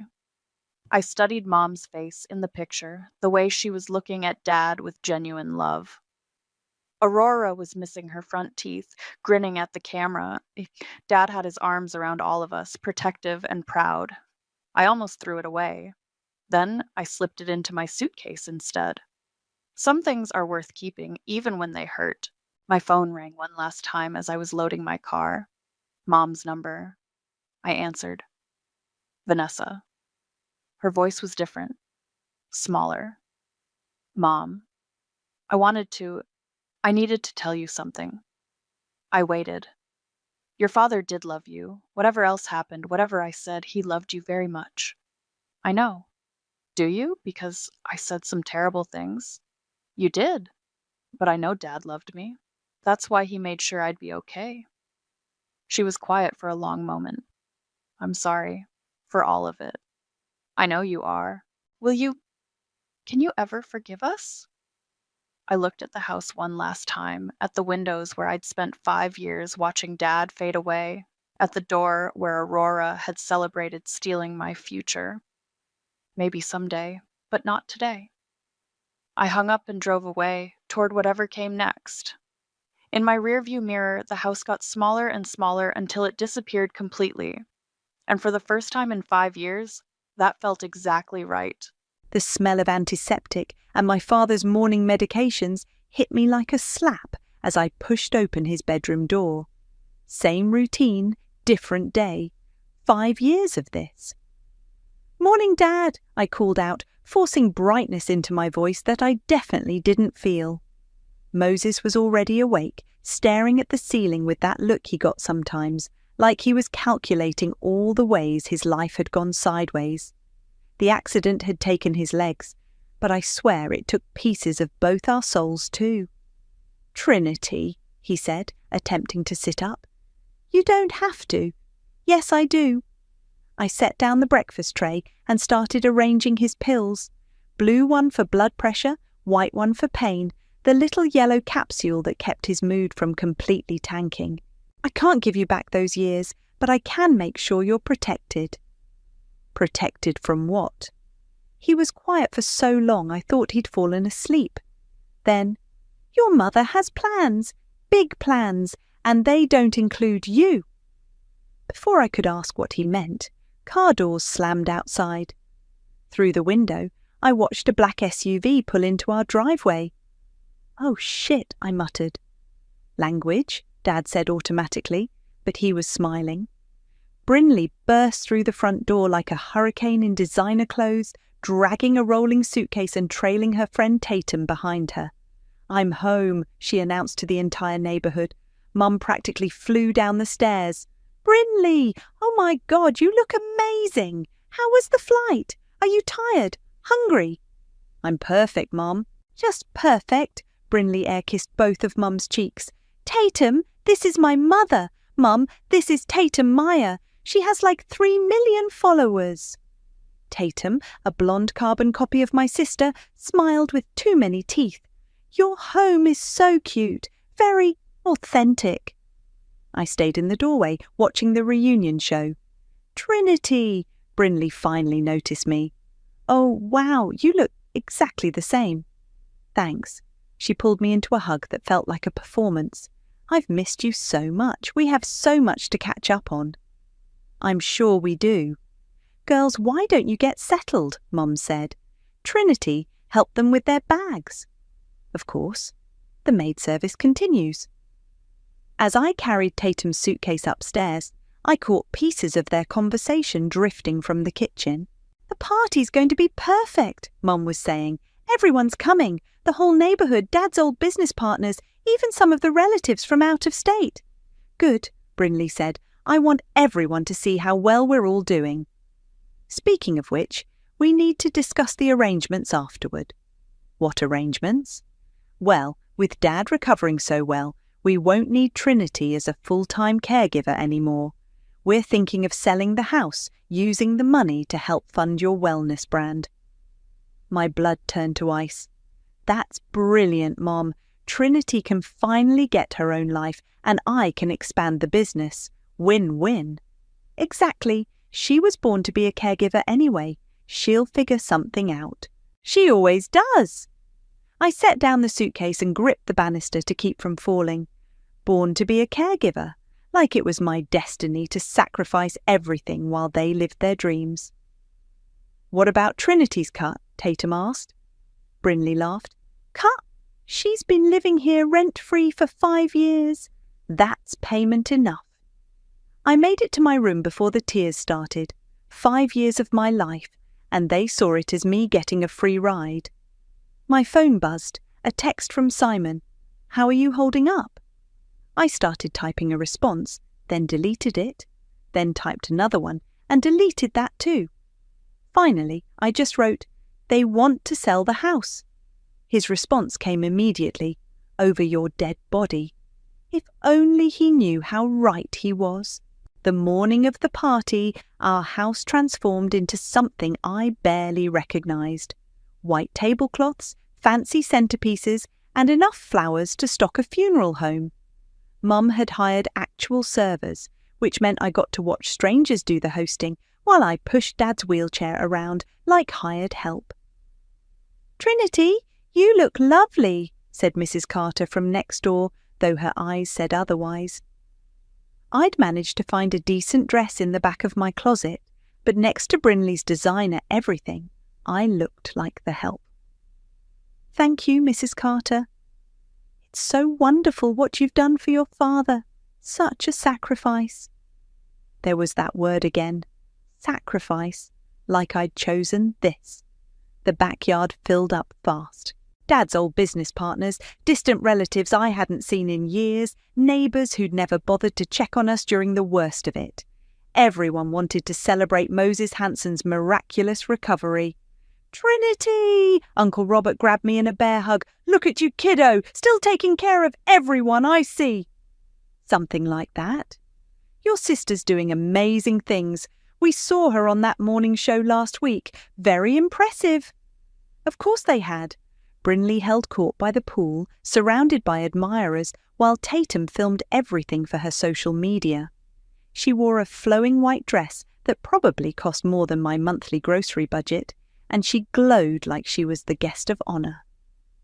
"She's launching a wellness empire," I heard someone say, "all about authentic living and family values." I nearly choked on my water. "Trinity!" Simon appeared at my elbow with 2 glasses of wine. "You look like you need this." I need something stronger. How are you holding up? Ask me in a few hours. Before he could respond, Mum clinked a knife against her glass. The crowd quieted.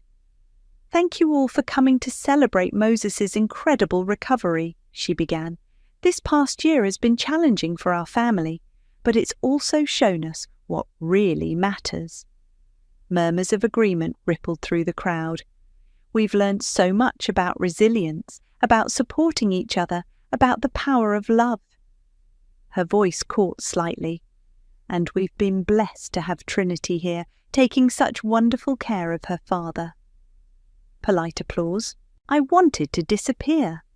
But now it's time for new chapters, new adventures. Moses is doing so well, and we're excited about what the future holds. She gestured to someone behind me. A server approached with a silver tray holding an envelope. Trinity, honey, come here. Every eye in the yard focused on me as I walked over. The envelope felt heavy in my hands. Open it, Mum said, beaming. Inside was a check for $5,000 and a card that read, "Thank you for your service to our family, with love and gratitude." Service. Like I was the fucking cleaning lady. This is our way of saying thank you, Mum announced to the crowd. Trinity has been such a devoted daughter, and now she can take some time to figure out what she wants to do next. More applause. Someone actually said, "Oh." Speech, someone called out. "Oh, I don't think," I started. "Come on, Trinity," Brinley said, suddenly appearing beside me. "Say something." I looked at the check, then at the crowd of expectant faces. $5,000 for 5 years of my life. "Thank you," I managed. "This is unexpected." "Trinity's always been the practical one," Brinley said, wrapping an arm around my shoulders. "While I was off chasing dreams, she was here being the rock of our family." The crowd ate it up. "Actually," Brinley continued, "I have an announcement of my own." She pulled out her phone and showed everyone a sleek website. "I'm officially launching Authentic Living with Brinley. It's a wellness brand focused on finding your true purpose and living authentically." The tagline made my stomach drop. Discover your inner healer. "The whole concept came from watching my family navigate this difficult time," she said. "Seeing how caregiving can be a calling, how service to others feeds the soul." She was selling my life story as her brand inspiration. "We're already in talks with several major retailers, and I'll be doing a book tour next year." The crowd erupted in congratulations. People rushed to take photos with her, to get her contact information, to be part of her success story. I stood there, holding my $5,000 consolation prize, while my sister monetized my misery. "Trinity!" Dad's voice was quiet, but I heard him over the noise. "We've been through this." "My name is Trinity Hansen, and I used to be somebody. 5 years ago, I was a neurology student with a 4.2 GPA and dreams of saving lives in an operating room. Now I'm a professional pill counter and diaper changer, watching my father's body slowly betray him while my own life disappears one day at a time." The irony wasn't lost on me. I'd wanted to heal brains, and instead I was losing my mind. My phone buzzed with a video call. Brinley's face filled the screen, all perfect teeth and golden tan, palm trees swaying behind her. "Trinity! Oh my God, you look tired. Are you sleeping enough?" I glanced at my reflection in the phone screen. Dark circles, unwashed hair pulled back in yesterday's ponytail, the same grey t-shirt I'd been wearing for 3 days. He'd wheeled himself closer. "Did you read the document?" I nodded. "Good." He reached into his jacket pocket and pulled out a small folder. "Then you'll want to see this too." Simon appeared at my other side. "You have more power than you think," he said quietly. "Use it." The crowd was still buzzing about Brinley's announcement when Mom called for attention again. "Before we eat, Moses wanted to say a few words." Dad wheeled himself to the center of the group. Thank you all for coming. This recovery has been educational. He looked directly at me. Trinity, would you like to add anything? The crowd turned to me expectantly. Brinley smiled that perfect smile, probably expecting more gratitude. I looked at the folder in Dad's hands, then at the check in mine. Actually, I said, I do have something to say. I walked to the center of the group, every face turned toward me. The silence felt heavy, expectant. 5 years ago, I was in my final year of medical school, I began. I had a 4.0 GPA, research opportunities, my whole future mapped out. A few people nodded politely. They'd heard this story before. Then Dad had his accident and everything changed. I dropped out to take care of him, full-time, 24/7. Trinity, Mum said quietly, maybe we should... Let me finish. My voice was steadier than I felt. I want everyone to understand what that really meant. I looked around the crowd. These people had watched from the sidelines while I disappeared. It meant learning to change adult diapers at 3 a.m. It meant sleeping on a cot in the hallway so I could hear if he needed help. It meant watching my classmates graduate, get residencies, start their careers, while I became a professional caregiver. The crowd shifted uncomfortably. This wasn't the heartwarming speech they'd expected. But that's okay, I continued. Family comes first, right? That's what everyone kept telling me. You're so strong, Trinity. You're so selfless. Your parents must be so proud. Brinley's smile was starting to look forced. And they were proud. So proud that they never once asked if I wanted my life back. So proud that they made plans for my future without consulting me. Trinity, what are you doing? Mom hissed. I'm being authentic, Mom. Isn't that what we're celebrating today? I turned to address the crowd again. See, while I was here playing nurse, my sister was building her brand, her wellness empire, all about authentic living and finding your purpose. Trinity, Brinley started, and the beautiful thing is, she found her inspiration right here at home. Watching me sacrifice everything for family. It's such a powerful story, isn't it? The crowd was dead silent now. Phones were coming out, but not for selfies. But here's the thing about authentic living, I said, my voice getting stronger. It requires actual authenticity. I pulled out my phone and opened my voicemail app. Brinley left me a message last week. I think you should all hear it. Trinity, don't you dare! Brinley lunged forward, but Simon stepped between us. I hit play. Brinley's voice filled the yard, crystal clear. God, Trinity, I can't believe you're still playing nursemaid. Like, I get that Dad's sick, but come on, you're 28. Get a life, and stop guilting me about not visiting. Some of us have actual careers to build. I'm not going to waste my 20s wiping his ass like you did. You chose this pathetic life, so own it. The silence that followed was deafening. Brinley's face had gone white. That was taken out of context. What context makes that okay? Uncle Robert asked. I was having a bad day, Brinley stammered. I didn't mean... You meant every word, I said. Just like you meant it when you told Mum that selling the house was brilliant because I was born to be a caregiver. Gasps rippled through the crowd. Mum looked like she might faint. Trinity, stop this, Mum said. You're embarrassing the family. I'm embarrassing the family. I laughed, and it came out harsher than I intended. Mum, you just handed me a $5,000 check as payment for 5 years of my life. Brinley's about to make millions selling my story as inspiration porn. But I'm the embarrassment. That's not what Mum started. It's exactly what you did. I looked around the crowd. You want to know about authentic living? Here's some authenticity for you. I held up Dad's folder. While you were all planning my future as the family servant, Dad was planning something else. Dad wheeled himself closer. Trinity, you don't have to. Yes, I do. I opened the folder. 6 months ago, Moses Hanson transferred power of attorney to me, complete financial control, the house, the investments, all of it. The crowd erupted in whispers. What? Mum shrieked. Moses, what did you do? I protected my daughter, Dad said quietly, the one who actually stayed.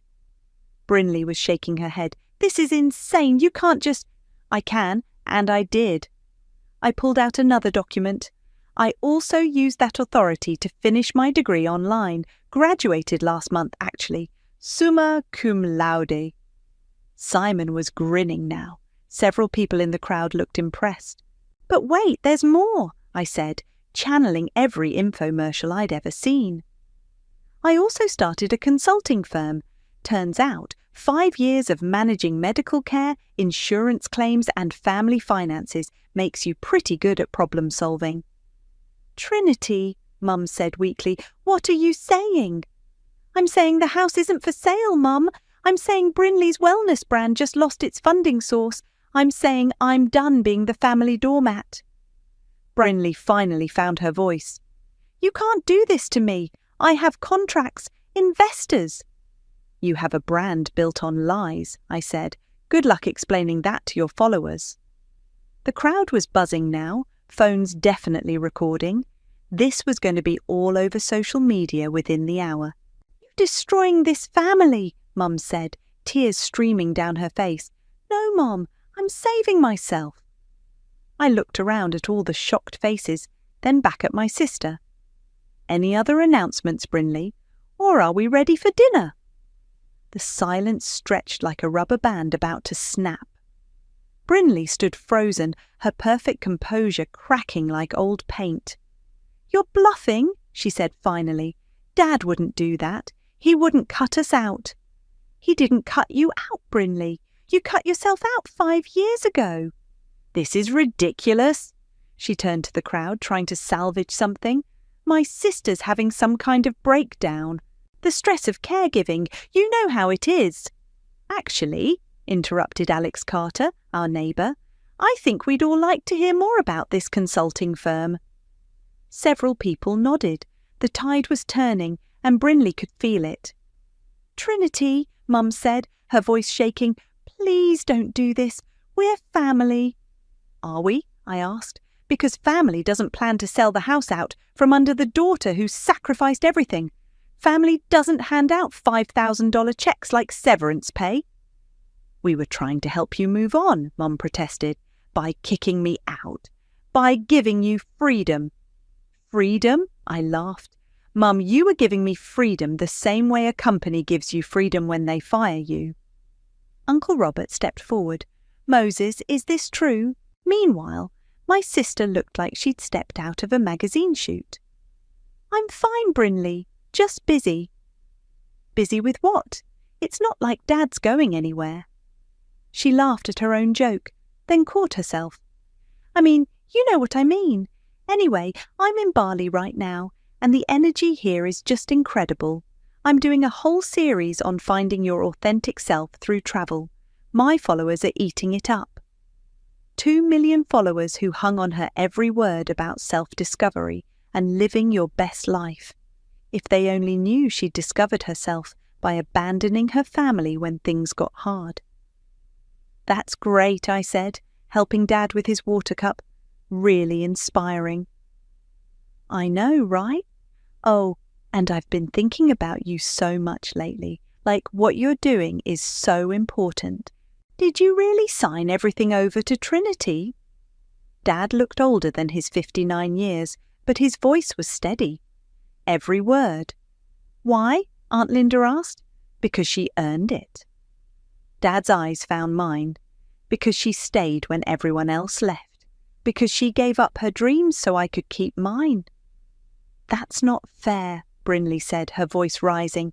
I had opportunities. I couldn't just throw away my career. What career? I asked. Taking selfies? I'm an influencer. I have millions of followers. You have millions of people watching you pretend to be someone you're not. Tatum, who'd been filming everything, finally spoke up. Maybe we should go inside. No, Brinley snapped. I'm not hiding. Trinity thinks she's so smart, but she doesn't understand how the real world works. Enlighten me. You think you can just destroy my brand and walk away? I have contracts, partnerships, investors who've put real money into this. Based on what? Your inspiring family story? Based on my platform, my reach, my influence? Built on lies. It's not lies, it's storytelling, it's marketing. The crowd was watching like it was a tennis match. Phones were definitely recording now. Brinley, I said quietly, you told 2 million people that you learned about authentic living from watching your family support each other through crisis. But you weren't here for the crisis. I was building something. You were running away. I was following my dreams. On my back. She stared at me, and for a moment I saw something real in her eyes. Not the influencer, not the golden child, but my little sister who used to be afraid of thunderstorms. Then it was gone. Fine, she said. You want to play hardball? Let's play. She pulled out her phone and opened her camera app. Everyone, I want you to see what's really happening here. She turned the camera on herself, slipping back into influencer mode. My sister is having a mental breakdown at our father's recovery party. She's making wild accusations, trying to destroy our family. Brinley, stop, Dad said. No, Dad, she wants authenticity. Here's authenticity. She turned the camera toward me. This is what happens when someone can't handle their responsibilities, when they blame everyone else for their choices. I grabbed her phone. Hey, she shrieked. You want to live stream this? I asked. Fine, let's give your followers the whole story. I turned the camera on myself. Hi everyone, I'm Trinity, Brinley's sister, the one she's been using as inspiration for her wellness brand. Give me my phone! Brinley lunged for it, but Simon caught her arm. Let her finish, he said. I kept recording. For 5 years I've been my father's full-time caregiver. I gave up medical school, my career, my entire life. And my sister. She's been in Bali, telling you all about the power of family sacrifice. The viewer count was climbing rapidly. Comments were flooding in. But here's the thing about sacrifice, I continued. It only means something if it's acknowledged, if it's respected, if the people you're sacrificing for actually give a damn. Trinity, please, Mom begged. My parents just tried to sell our house to fund Brinley's business. They handed me a $5,000 check as a thank you for 5 years of my life. $5,000. The comments were going crazy now. I could see words like disgusting and family from hell scrolling by. So here's my authentic moment, I said to the camera. I'm done. I'm done being the family doormat. I'm done watching my sister profit off my pain. I'm done pretending this is normal. I ended the recording and tossed the phone back to Brinley. There's your content, I said. Hope it goes viral. Brinley stared at her phone screen, watching the view count explode. You just destroyed everything, she whispered. No, I said. I just told the truth. Brinley's phone kept buzzing with notifications. The live stream had ended, but the damage was spreading like wildfire across social media. 30,000 shares already, someone in the crowd said, looking at their own phone. This is everywhere. Turn it off, Brinley snapped at Tatum. Delete everything. I can't delete what other people recorded, Tatum said quietly. Brinley, maybe we should... Should what? Run away like cowards? You've been running for 5 years, I said. Why stop now? Brinley's face twisted with rage. You think you're so clever, don't you? You think you've won? I think I've finally told the truth. Truth? She laughed, but it sounded broken. You want truth? Fine, here's some truth for you. She turned to address the crowd, her voice getting louder and more desperate. My sister is a manipulative, bitter woman who's been playing the victim for years. She chose to drop out of school. She chose to stay here and play nurse, Nobody forced her. Brinley, Dad started. No, Dad, let me finish. She's been poisoning you against me, making you think I abandoned the family. But I was building something. I was creating opportunities for all of us. Opportunities for yourself, Uncle Robert said. For everyone. My brand was going to support this whole family. The house sale was going to fund something bigger, something that would benefit everyone. Except me, I said. You would have figured something out. You always do. The crowd was getting restless. People were starting to leave, muttering to each other as they headed for the gate. Wait, Brinley called after them. Don't go. This is just a family disagreement. It doesn't change anything about my brand, my message. Your message is bullshit, said Mrs. Carter, our usually polite neighbour. I've been watching you ignore your family for years, while your sister worked herself to death. That's not... It is exactly that. Mrs. Carter looked at me. Trinity, honey, I'm sorry we didn't do more to help. We all just assumed... That I was fine with it, I finished. That you chose it, she said quietly. More people were leaving now. The party was disintegrating in real time. This is insane, Brinley said, panic creeping into her voice. You're all acting like I'm some kind of monster. Aren't you? Asked Alex Carter. I'm a businesswoman. I saw an opportunity and I took it. That's what successful people do. You saw your sister suffering and turned it into content, Simon said. That's what sociopaths do. How dare you? How dare I what? Tell the truth. Isn't that your brand? Authentic living? Brinley's phone rang. She glanced at it and her face went white. It's my agent, she said. Better answer it, I said. Sounds important. She walked a few steps away, but we could all hear her side of the conversation. What do you mean pulling out? No, this is just a misunderstanding. I can explain everything. Her voice got higher and more desperate. Please, just give me a chance to fix this. The book deal, but we already signed. What about the retailer partnerships? She hung up and stared at her phone like it had betrayed her. Brinley, Tatum asked quietly. They're all pulling out, Brinley said. The book deal, the partnerships, everything. They're saying my brand is toxic now.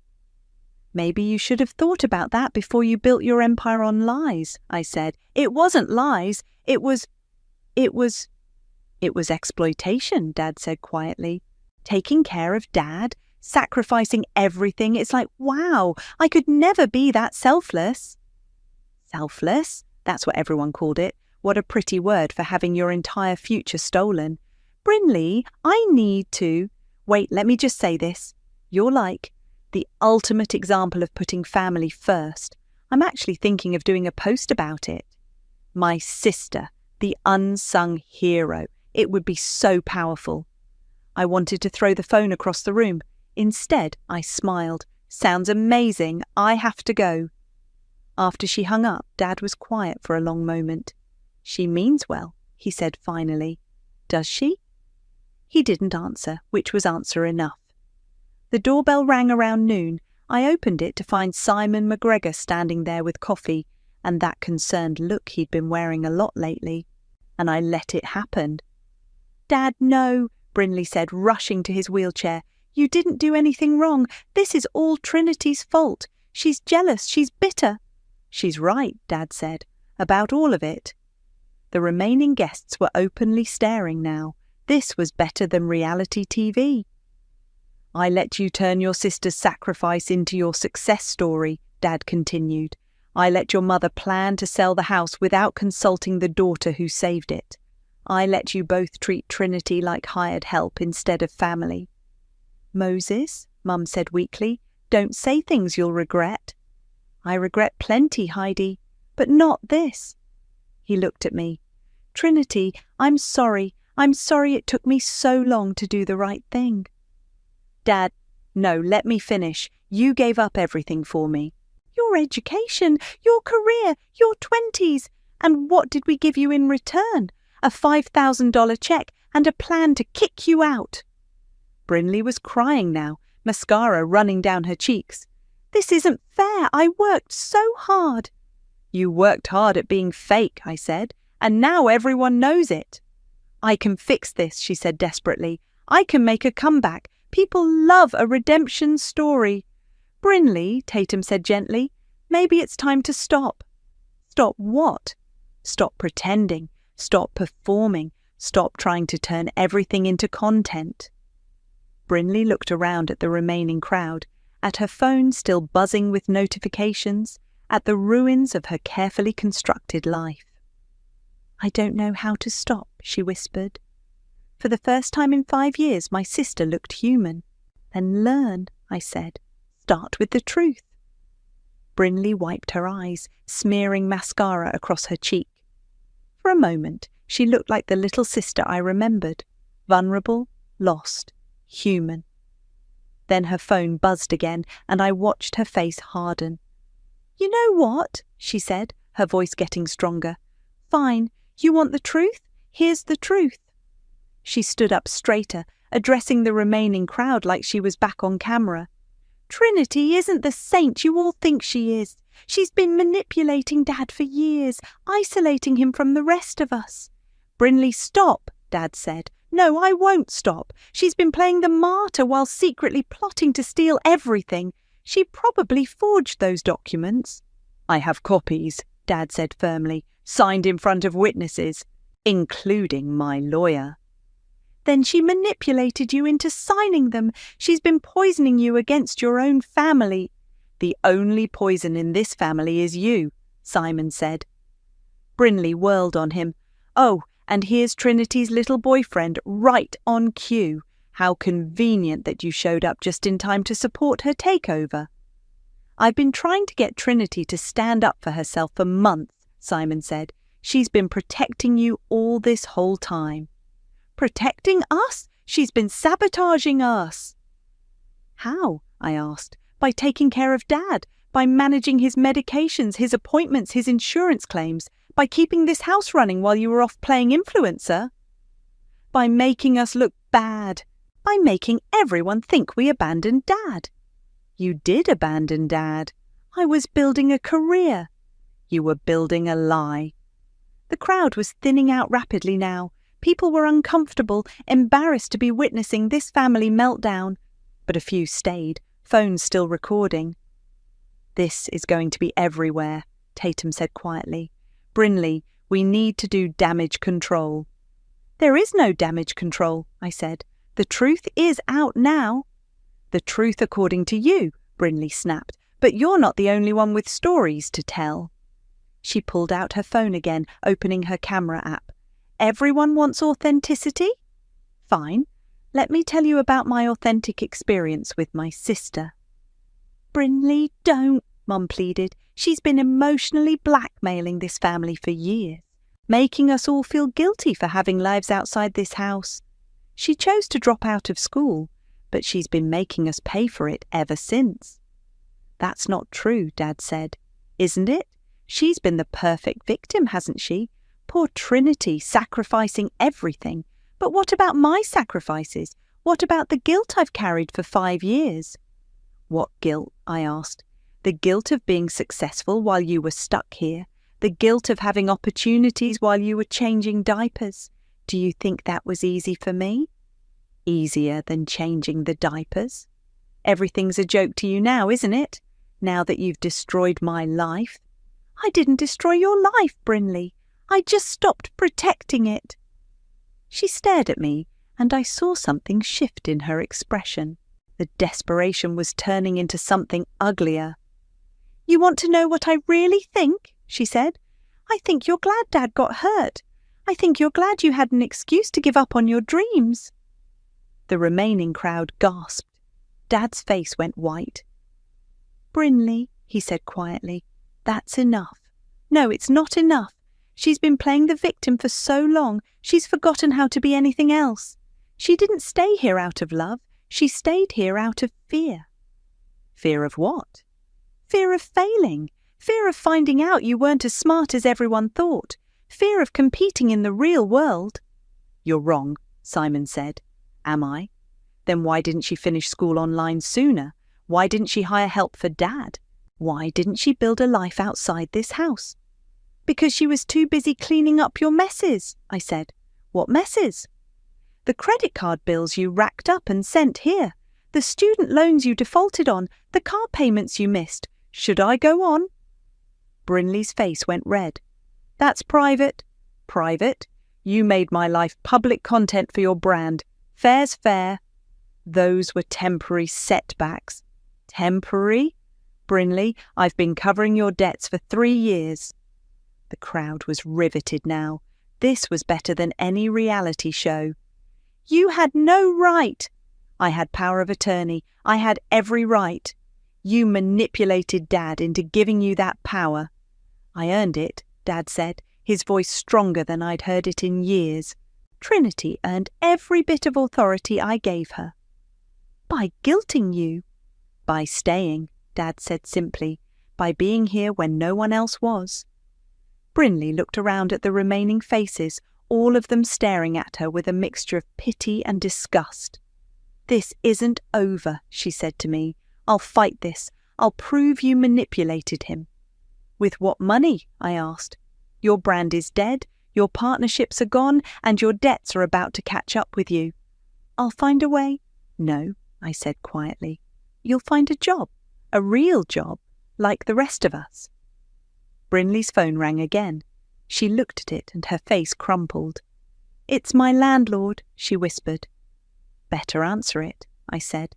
Sounds important. Brinley answered the phone with shaking hands. We could all hear her landlord's voice through the speaker. Something about missed rent payments and eviction notices. I can explain, she said, walking away from the crowd. It's just a temporary cash flow issue. The remaining guests finally started to disperse, muttering their goodbyes and shooting sympathetic looks my way.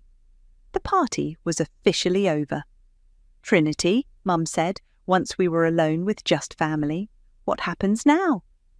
Now you figure out how to be a real family, I said. Or you don't. But the house stays in the family, my family, the people who actually live here and take care of it. Where are we supposed to go? I pulled out another folder from Dad's collection. There's a nice 2-bedroom condo downtown, already purchased. Intervention time, he said, pushing past me into the kitchen. Simon had been my study partner back in med school before everything went to hell. Now he was a successful neurologist, living the life I was supposed to have. He'd been trying to save me for months. I brought the good stuff, he said, setting down 2 cups from the fancy coffee place downtown. And before you say you're too busy, your dad's napping and we both know it. Simon, when's the last time you left this house for something that wasn't a medical emergency or grocery shopping? I couldn't remember. I'm needed here. You're wasting away here. He sat down across from me. Trinity, you had a 4.0 GPA. You were going to change the world. You can live there rent-free as long as you need to. Mum stared at the papers. You bought us a place? Dad and I bought it. We're not monsters, Mum. We're just not doormats anymore. I don't understand, she said weakly. You don't have to understand. You just have to accept it. Brinley came back, her face streaked with tears. I have to be out of my apartment by Friday. There's a pull-out couch at the condo, I said, if you want it. Why would you help me after what I said? Because despite everything, you're still my sister. But the free ride is over, Brinley. No more credit cards, no more bailouts, no more using family tragedy as content. I don't know how to do anything else. Then learn, get a real job, start over. Be honest for once in your life. Tatum, who'd been quietly packing up her camera equipment, approached us. Brinley, I'm sorry, but I can't be associated with this anymore. My own brand. I get it, Brinley said quietly.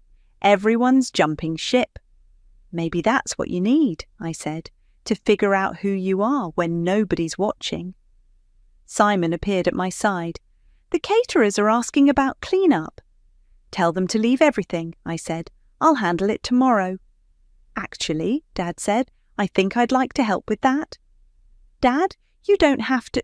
I want to. I've been sitting on the sidelines for too long. Mum was still staring at the condo papers. Trinity, I'm sorry. I know that doesn't fix anything, but it's a start, I said. I was so focused on Brinley's success, I forgot about your sacrifices. You didn't forget, Mum. You just decided they didn't matter. She flinched but didn't argue. The condo's available whenever you're ready, I continued. Take your time packing, but understand, this is my house now, my rules. What about Dad's care? I'll handle it, like I always have. But your consulting business is flexible. I work from home, set my own hours. Turns out, managing a family crisis for 5 years gives you excellent project management skills. Simon grinned. She's already landed 3 major clients. How? Brinley asked. Referrals from Dad's old business contacts. Turns out people respect competence over Instagram followers. Dad wheeled himself closer to me. Trinity, I need to say something. Dad, no, let me finish. I'm proud of you, not just for taking care of me, but for taking care of yourself, for fighting back, for not letting us destroy you.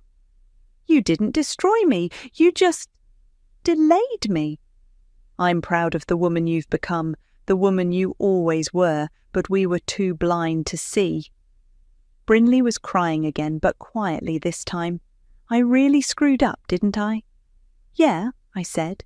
You did. Can I try to fix it? That's up to you, but it starts with getting a real job and paying your own bills. I don't even know how to write a resume. Then learn. Google exists. She nodded, wiping her nose with the back of her hand. Trinity? Yeah? I'm sorry for all of it, for leaving, for using your story, for everything. I know.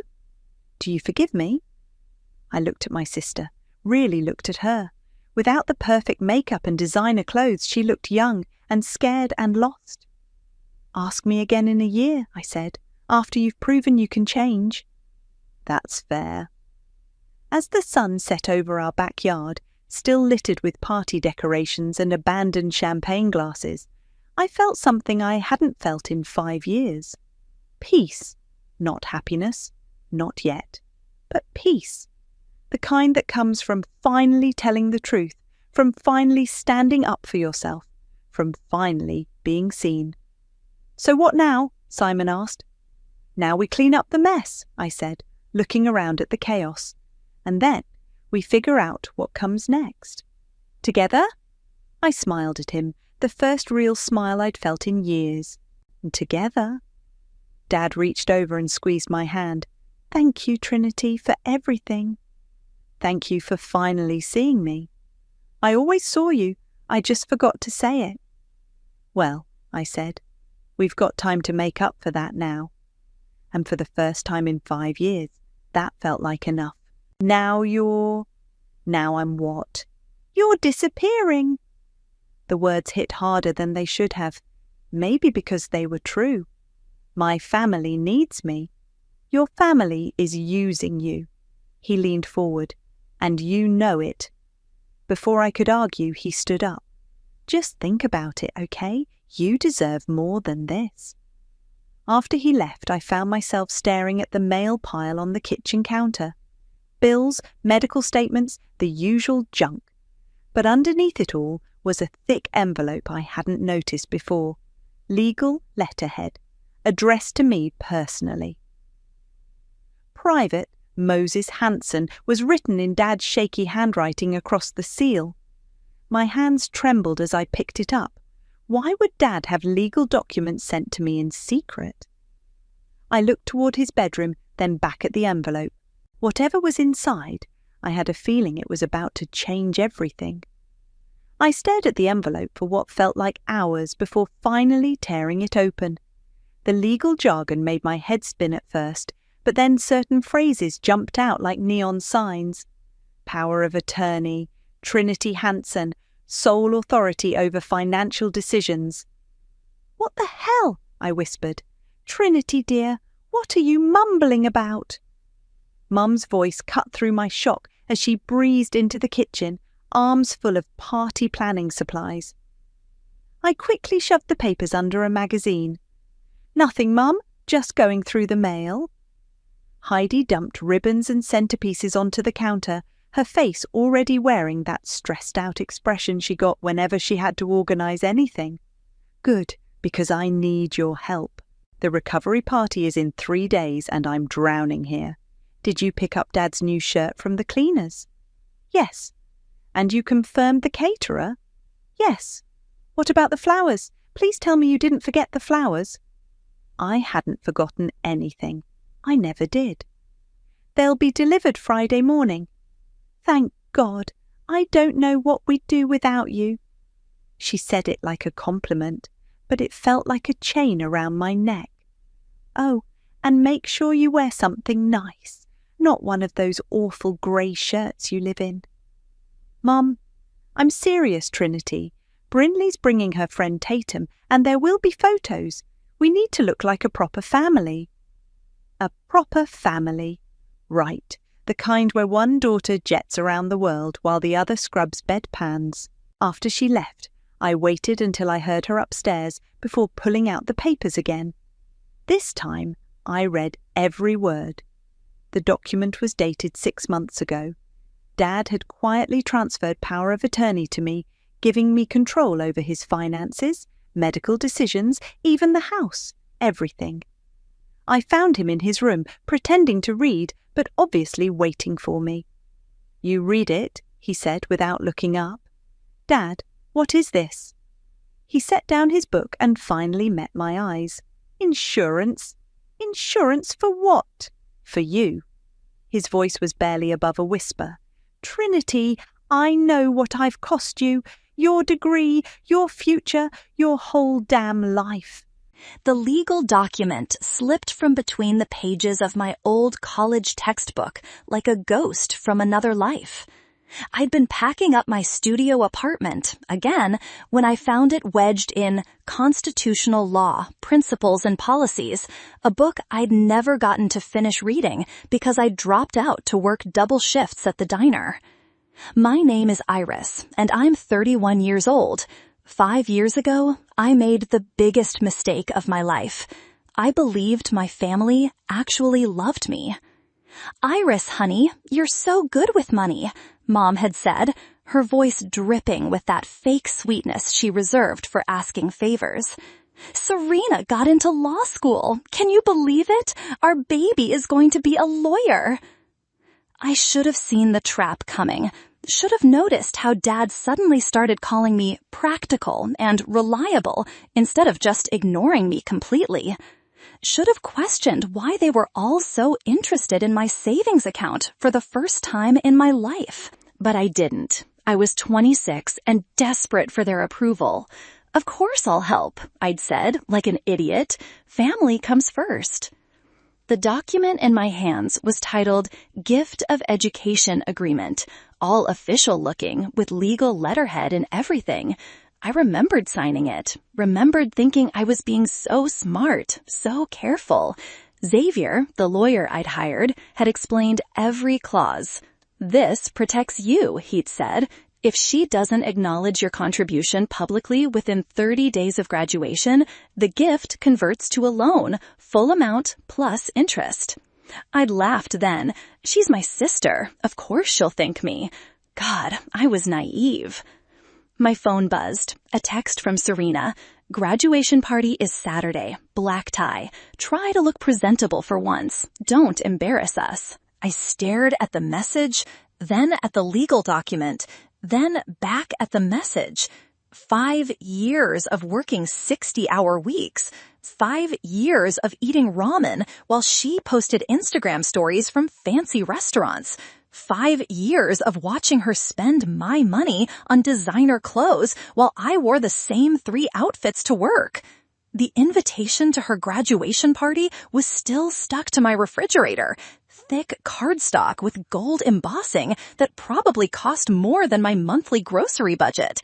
celebrating Serena's achievement, it read.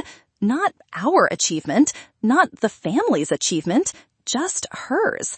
I pulled out my phone and called Delilah, my best friend since high school and the only person who'd consistently told me I was being used. Please tell me you're not going to that party, she said instead of hello.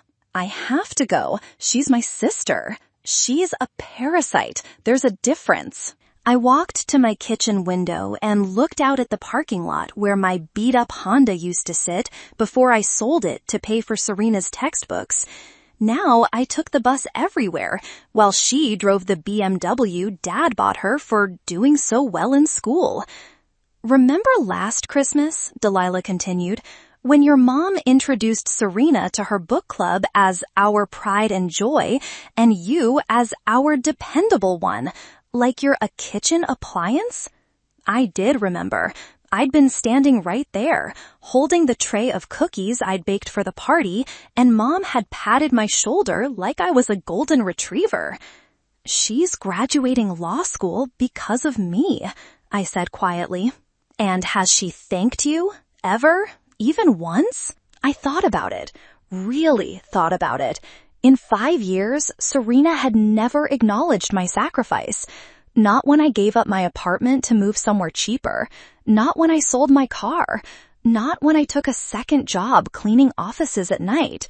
She just kept taking, kept expecting, kept treating my money like it was her birthright. The agreement, I whispered, looking at the document again. What agreement?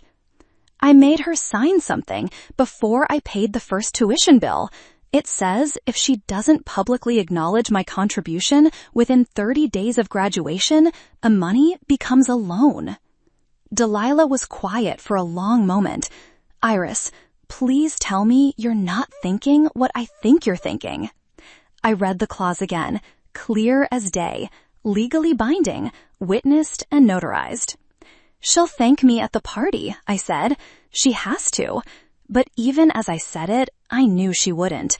Serena had never thanked me for anything in her entire life. Why would she start now? The legal document felt heavier in my hands, like it was made of lead instead of paper. Outside my window, a BMW just like Serena's pulled into the parking lot. Saturday couldn't come fast enough. The memory hit me like a slap as I stared at the agreement. 3 years ago, sitting in Xavier's cramped office above the pizza place on 5th Street. You sure about this? Xavier had asked, adjusting his glasses. Family contracts get messy. She's my sister. She'll understand I'm just protecting myself. Famous last words. I'd driven straight to Serena's apartment after leaving the lawyer's office. She was sprawled on her couch, the one I'd helped her buy, painting her nails some ridiculous shade of pink. What's this? She'd asked, barely glancing at the papers. Just a formality, for the tuition money. Sign here. She'd rolled her eyes. Iris, you're so paranoid. It's a gift, remember? From your loving sister to mine. Just sign it, Serena. She'd scrawled her signature without reading a single line. There. Happy now? Can you Venmo me that money for books? I'm meeting Robbie for dinner and I need a new dress. I should have known then. Should have seen how carelessly she treated everything I gave her. Now, sitting at my desk at the insurance office where I'd worked for the past 3 years, I pulled out my phone and called Delilah. You're obsessing over that contract again, aren't you? She said. It's airtight, right? You read it? Honey, I'm a paralegal, not a lawyer. But yes, it looks solid. The question is whether you can actually go through with it. I glanced around the office. My coworkers were busy with their own calls, but I lowered my voice anyway. She texted me again this morning, told me to wear something appropriate to the party, like I'm some embarrassing relative she has to tolerate. Which is exactly how she sees you. I paid for everything, Delilah. Everything. Her tuition, her books, her rent for the first 2 years. I even paid for her bar exam prep course. I know. She's never said thank you. Not once. I know that too. My computer pinged with an email. Another insurance claim to process. Another day of mind-numbing work while my sister prepared to start her career at one of the city's most prestigious law firms. What if I'm wrong? I asked. What if she surprises me at the party? Delilah laughed, but it wasn't a happy sound. When has Serena ever surprised you with kindness? I thought about it, really thought about it.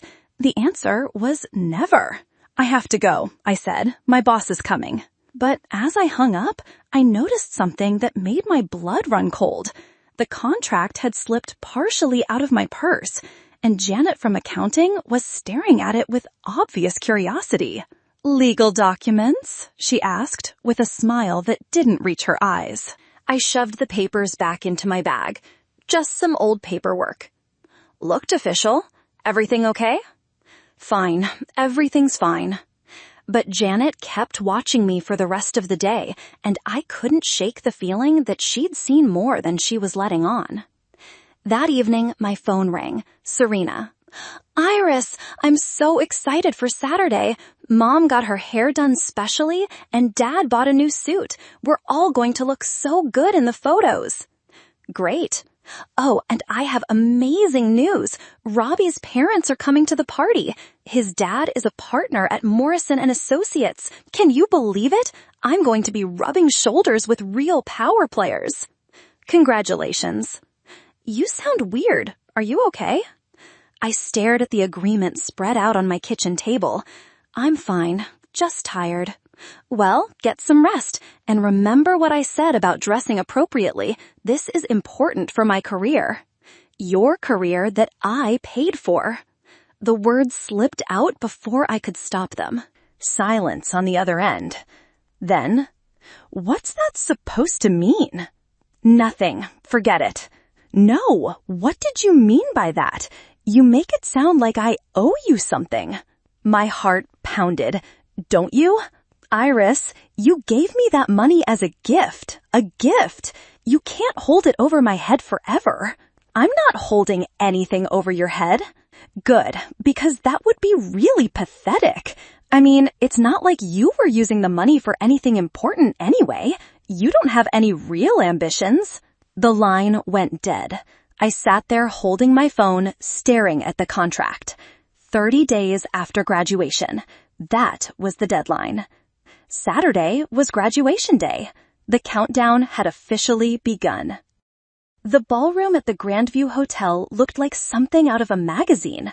Crystal chandeliers, white roses everywhere, and a champagne fountain that probably cost more than my monthly rent.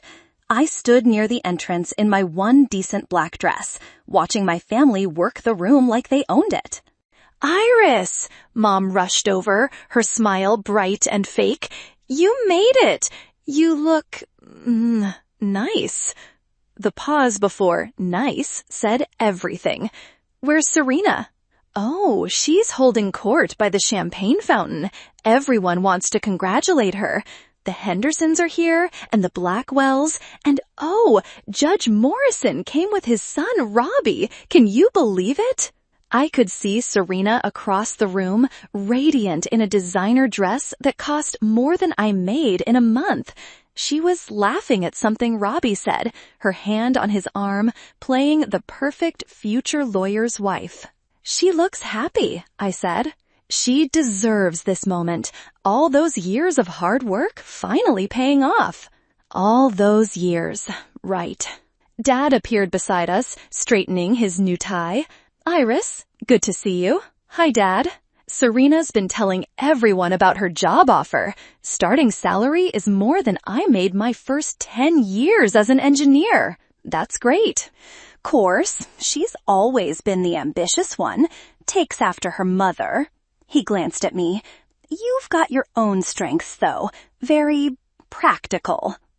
There was that word again. Practical. Like I was a piece of furniture. "I'm going to get some air," I said. "Don't wander off too far," Mom called after me. "We're doing family photos in an hour." I made it to the hotel's garden before my phone buzzed. A text from Delilah. "How's the circus?" I typed back, "Exactly what you'd expect." Are you sure you can go through with it? I stared at the message. Through the glass doors, I could see Serena surrounded by admirers, basking in praise for achievements she never could have reached without me. Iris? I turned. Robbie was walking toward me, champagne glass in hand. Hey, Robbie. Congratulations on the engagement. Thanks. Beautiful party, isn't it? Your parents really went all out. They did. He joined me at the garden railing. Serena's been telling me about how supportive you've been through law school. Really generous of you to help out. My heart skipped. She said that? Well, not in so many words, but I can tell she appreciates having such a, what did she call it? A reliable sister. Reliable. Not generous. Not sacrificing. Reliable. What exactly did she say about me? Robbie shifted uncomfortably. Oh, you know, just that you're very grounded, practical. She said you've always been happy with simple things. Simple things. Yeah, like how you don't need much to be content. She admires that about you, says she could never live such a modest lifestyle. The words hit like physical blows. She said that? I hope I'm not speaking out of turn. I just think it's nice how different you two are. She's got these big dreams, and you're more down to earth. I wanted to scream. Wanted to tell him that I'd had dreams too, before I gave them up to pay for his fiancé's big dreams. Instead, I smiled. That's very sweet of her to say. She's lucky to have you.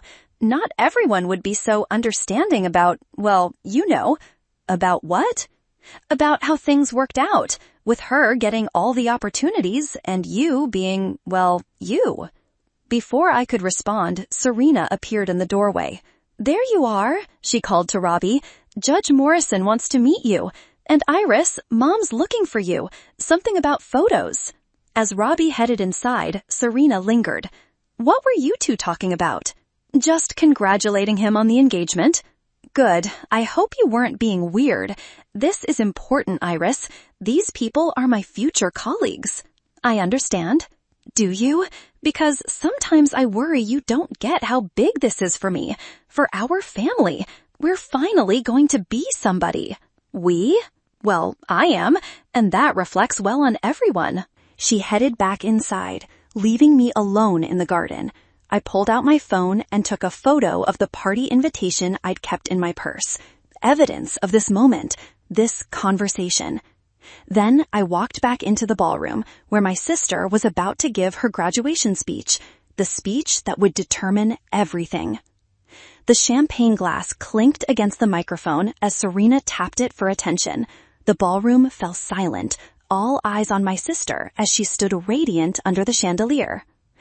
Thank you all for being here tonight, she began, her voice carrying that confident tone she'd perfected in law school.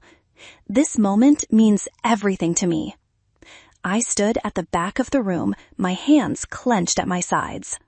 When I started this journey 5 years ago, I wasn't sure I could do it. Law school is brutal, the competition is fierce, but I had something that kept me going, the unwavering support of my family. My breath caught. This was it. This was where she'd mentioned me. My parents, Victoria and Walter, gave me the freedom to pursue my dreams. They never once made me worry about money or practical concerns. They told me to focus on my studies and they'd handle everything else. Wait, what? Dad always said, Serena, you're destined for greatness. Don't let anything hold you back. And Mom... Serena's voice cracked with emotion. Mom sacrificed so much to make sure I had every opportunity. She worked extra hours, saved every penny, all so I could have this moment. The room erupted in applause. I felt like I was drowning. I also want to thank my amazing fiancé, Robbie, who believed in me even when I didn't believe in myself. And of course, my sister Iris, who, here it comes, I thought, finally, who reminds me every day how lucky I am to escape a life of mediocrity. Iris, you've shown me what happens when someone settles for less, and that's been incredibly motivating. Laughter rippled through the crowd. Actual laughter at my expense. Seriously though, Iris has always been content with her simple life, and I admire that about her. Not everyone can dream big, and that's okay. Someone has to be practical, right? Louder this time. So here's to freedom, here's to success, and here's to never settling for a life that's less than extraordinary. The crowd cheered, glasses clinked, people rushed to congratulate her. I stood frozen, watching my sister bask in praise for achievements I'd made possible, while she painted me as a cautionary tale. "Excuse me," I mumbled, pushing through the crowd toward the bathroom. I locked myself in a stall and pulled out my phone with shaking hands. The contract was still in my purse. I photographed the program from the party, evidence of the date and event. Then I texted Xavier, "Activate clause, effective immediately." "Iris?" a voice called from outside the stall. "Honey, are you okay?" I recognized the voice, Mrs. Henderson, one of Mom's book club friends. "I'm fine," I managed. "That was quite a speech, wasn't it? Your sister is so accomplished." "Yes, she is." "You know, I was just talking to your mother about you. She said you're such a cautionary tale. How someone can just give up on their dreams and settle for an ordinary life. It's actually quite sad." My hands stopped shaking. Something cold and sharp settled in my chest. "She said that?" "Oh yes. She was telling the Blackwells how grateful she is that Serena didn't turn out like you. No offense, dear. I'm sure you're perfectly happy with your situation." I opened the stall door. Mrs. Henderson was touching up her lipstick in the mirror. What exactly did my mother say about my situation? "Well, you know, how you never really amounted to much, how you're still single at 31, working that little job at the insurance office. She said it's a good reminder for Serena of what happens when you don't apply yourself." "I see. But don't feel bad, dear. Not everyone can be exceptional. The world needs ordinary people too." She patted my shoulder and left. I stared at myself in the mirror. My phone buzzed. "Xavier, are you certain? This will have immediate consequences." I typed back, "I'm certain." "Xavier, consider it done. The debt conversion is effective as of tonight. She'll receive official notice within 48 hours. I took a screenshot of our conversation and slipped my phone back into my purse. When I returned to the ballroom, Serena was posing for photos with Judge Morrison and his wife. She caught my eye and waved me over. "Iris, come meet the Morrisons. They're practically family now." I walked over, my smile perfectly composed. "Congratulations, Serena. You've earned every bit of this success." "Thank you. Isn't this amazing? I can't believe how perfect everything is." "It really is perfect," I agreed. "Absolutely perfect." She had no idea that in 48 hours, her perfect world would come crashing down. And for the first time in 5 years, that thought made me smile. The call came at 7:23 a.m. on Tuesday morning. I was getting ready for work when my phone exploded with Serena's ringtone. "What the hell did you do?" I held the phone away from my ear. "Good morning to you too." "Don't you dare play innocent with me. I just got a letter from some debt collection agency saying I owe $127,000 in student loans. This has to be a mistake." "Is it?" "Of course it's a mistake. I don't have any student loans. You paid for everything, remember? As a gift." I sat down on my bed, surprisingly calm. "Did you read the letter carefully?" "I don't need to read it carefully. It's obviously some kind of scam or identity theft or—" "Serena, read the letter." Silence. Then the sound of paper rustling. "Gift of education," she read slowly. "Conversion clause activated due to failure to acknowledge benefactor contribution within specified time frame." Her voice trailed off. "Iris, what is this? It's exactly what it says. You can't be serious. This is some kind of joke, right? Some sick joke because you're jealous of my success? I'm not joking. But you can't just change a gift into a loan. That's not how gifts work. Actually, it is how contracts work. You signed it, Serena. You agreed to the terms. I didn't read it. You said it was just a formality. That's not my problem. The line went quiet, except for her breathing. Then, "You're my sister." "Yes, I am. Sisters don't do this to each other." "You're right. They don't humiliate each other at graduation parties either." "What are you talking about?" "Your speech, Serena. The one where you called me a cautionary tale. The one where you thanked everyone except the person who actually paid for your education." I didn't mean it like that." "How did you mean it?" Another long pause. "Look, I'm sorry if your feelings got hurt, but this is insane. You can't destroy my life over a stupid speech." "I'm not destroying anything. I'm just collecting on a debt." "Iris, please. I'm supposed to start at Morrison & Associates next month. If they find out about this, they already know." "What?" "Student loan defaults show up on background checks, especially ones this large." I heard her start to cry. "They put me on administrative leave pending review. They said they need to verify my financial stability before I can start." "That's unfortunate." "Unfortunate? Iris, this is my career, my entire future." "You should have thought about that before you signed the contract." "I'm calling Mom and Dad. They'll make you stop this." "Go ahead." She hung up. 20 minutes later, my phone rang again. Dad this time. "Iris, what the hell is going on? Serena is hysterical." "She received a debt collection notice for money she owes me." "Money she owes you? That was a gift. You said it was a gift." "I said it was a gift contingent on certain conditions. She didn't meet those conditions."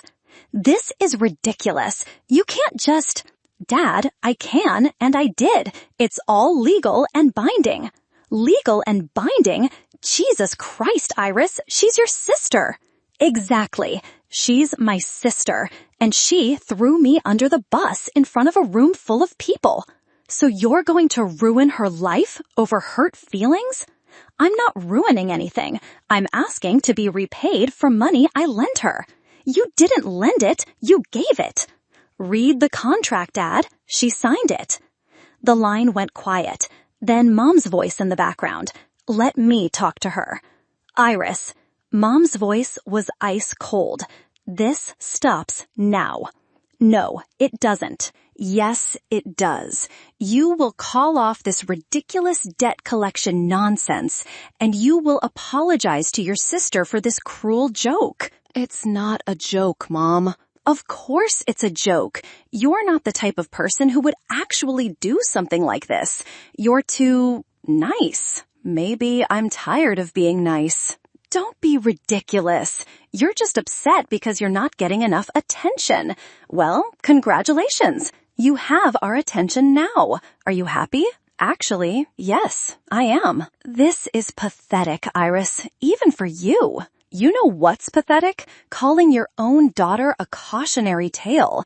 Telling people I'm a reminder of what happens when someone doesn't apply themselves." Silence. "Mrs. Henderson told me what you said at the party, Mom.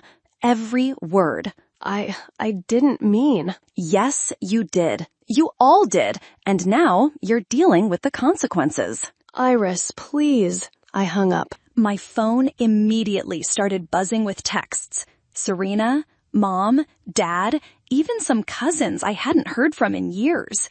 I turned it off and went to work. For the first time in 5 years, I felt free.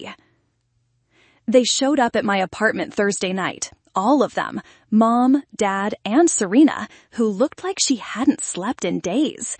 "We need to talk," Dad said when I opened the door. "There's nothing to talk about." "Iris, please." Mom pushed past me into my tiny living room. "Look at this place. You're living like a college student. Don't you want better for yourself?" I'm fine. You're not fine, Serena said, her voice hoarse. And neither am I. Morrison and Associates officially rescinded my job offer today. I felt a flicker of something, guilt, satisfaction, but kept my face neutral. I'm sorry to hear that. No, you're not. She collapsed onto my couch. You're happy about it. Serena, don't lie to me. You've always been jealous of me, always resented that I got the opportunities you didn't. I gave you those opportunities. You gave me money. That's all you did. You didn't earn my grades. You didn't take my exams. You didn't write my papers. You're right. I just worked 60 hours a week to pay for your chance to do all of that. Dad stepped between us. Enough, both of you. Iris, this has gone too far. Serena made a mistake at the party, but destroying her career isn't the answer. I'm not destroying anything. I'm collecting on a debt. It's not a debt. Mom's voice cracked. It was a gift between sisters. Was it a gift when she called me a cautionary tale? Was it a gift when you told your friends I was a reminder of what happens when someone doesn't apply themselves? Mom's face went white. You weren't supposed to hear that. But I did. And now I know exactly what you all think of me. We don't think. Yes, you do. You think I'm pathetic. You think I'm a failure. You think I'm someone who settled for less because I wasn't smart enough or ambitious enough to want more. That's not true, Dad said, but his voice lacked conviction. Isn't it? When's the last time any of you asked about my dreams, my goals, my life? Silence. You want to know something funny? I had a full scholarship to State. Did you know that? I was going to study journalism. I wanted to be a reporter. You never told us that, Mom whispered. I tried to, but you were too busy talking about Serena's acceptance to law school, too busy planning her future to care about mine. So you gave up your scholarship out of spite? Serena asked. I gave up my scholarship to pay for your education because I thought family was more important than my own dreams. And now you're punishing me for that choice? I'm not punishing you. I'm asking you to take responsibility for your choices. Serena stood up, her hands shaking. Fine. You want responsibility? Here it is. I thought you enjoyed being useful. I thought you liked being needed. I thought that was enough for you because you never seemed to want anything else. Because you never asked what I wanted. I was 20 years old. I was selfish and stupid and focused on my own life. But I never asked you to sacrifice everything for me. You didn't have to ask. You just expected it. And you let me. You never said no. You never set boundaries. You never told me to figure it out myself. So this is my fault? Yes. No. I don't know. She started crying. I don't know how to fix this, Iris. I don't know how to make it right. You could start by acknowledging what I did for you. I acknowledge it. I'm acknowledging it right now. Too late. The contract specified 30 days after graduation. You had your chance. At the party? You wanted me to thank you at the party? I wanted you to remember that I existed, that I mattered, that I was more than just your reliable sister who pays the bills. Mom stepped forward. Iris, honey, we know you matter. We've always known that. No, you haven't. You've known I was useful. There's a difference. My phone buzzed. A text from Delilah. Everything okay? Saw your family's cars outside. I showed the message. My friend is checking on me. You know why? Because she actually cares about my well-being. She doesn't just call when she needs something. That's not fair, Dad said. When's the last time any of you called just to see how I was doing? Not to ask for money or favors or help with something. Just to talk. They looked at each other, then at the floor. That's what I thought. So what now? Serena asked. You're really going to make me pay back $127,000? That's exactly what I'm going to do. I don't have that kind of money. Then you'll have to get a job and make payments, like everyone else with student loans. This will ruin me. No, it won't. It'll teach you the value of money, and maybe, eventually, the value of family. They left without another word. I locked the door behind them and called Delilah. How do you feel? Terrible and free at the same time. That sounds about right. The headline appeared on my phone while I was eating lunch at my desk. Law graduate secret debt scandal rocks local elite. My sandwich turned to cardboard in my mouth. Holy shit, Janet from accounting said, reading over my shoulder. Isn't that your sister? The article had everything. Photos from the graduation party, quotes from anonymous sources about the family drama, even a copy of the contract, with names redacted but details intact. My phone started ringing immediately. Unknown number. Iris, this is Rebecca Martinez from Channel 7 News. We'd like to interview you about the story that broke today regarding your sister's student loan situation. I hung up. It rang again. Different number. Ms. Dean, this is Tom Walsh from the City Tribune. We're running a follow-up story and would love to get your side of... I hung up again. Iris? My boss, Mr. Peterson, appeared at my desk. Can I see you in my office? I followed him, my legs feeling like jelly. Sit down. He closed the door. I just got off the phone with a reporter asking about one of my employees. Apparently, there's some family situation that's made the news. I can explain. I don't need you to explain. I need you to tell me if this is going to affect your work or bring unwanted attention to this office. I don't know. That's not the answer I was hoping for. My phone buzzed. A text from Delilah. We need to talk. Now. Can I take the rest of the day off? I asked. That's probably a good idea. I met Delilah at the coffee shop near her office. She was already there, looking guilty as hell. You leaked it, I said, sliding into the booth across from her. Yes. Why? Because you were going to get blamed anyway. At least this way, people know the whole story. Delilah, your family was already painting you as the villain. I heard your mom at the grocery store yesterday telling Mrs. Patterson that you were having some kind of breakdown and trying to extort money from Serena. She said that? Word for word. So I called my friend at the Tribune, gave him the real story. With my name attached to it? With the truth attached to it. My phone rang. Mom. Iris, what did you do? The story is everywhere. Everyone is calling us. I didn't do anything. Don't lie to me. This has your fingerprints all over it. Actually, it doesn't. I didn't talk to any reporters. Then how did they get all those details? How did they get a copy of that ridiculous contract? I don't know. This is destroying our family. Your father can't show his face at the country club. I had to cancel book club. And Serena? What about Serena? She's devastated, completely devastated. Robbie broke up with her this morning. I felt a stab of something. Guilt? Regret? Why? Because he said he couldn't be with someone who treated family the way she treated you. Can you believe that? He's taking your side. Maybe because I'm right. You're not right. You're vindictive and cruel and... I hung up. Delilah reached across the table and squeezed my hand. You okay? Robbie broke up with her. Good. He seems like the only decent one in that family. This is getting out of hand. No, it's not. It's getting real. For the first time in your life, people are seeing what really happened. My phone buzzed with a notification. Someone had tagged me on TikTok. What's this? I showed Delilah the screen.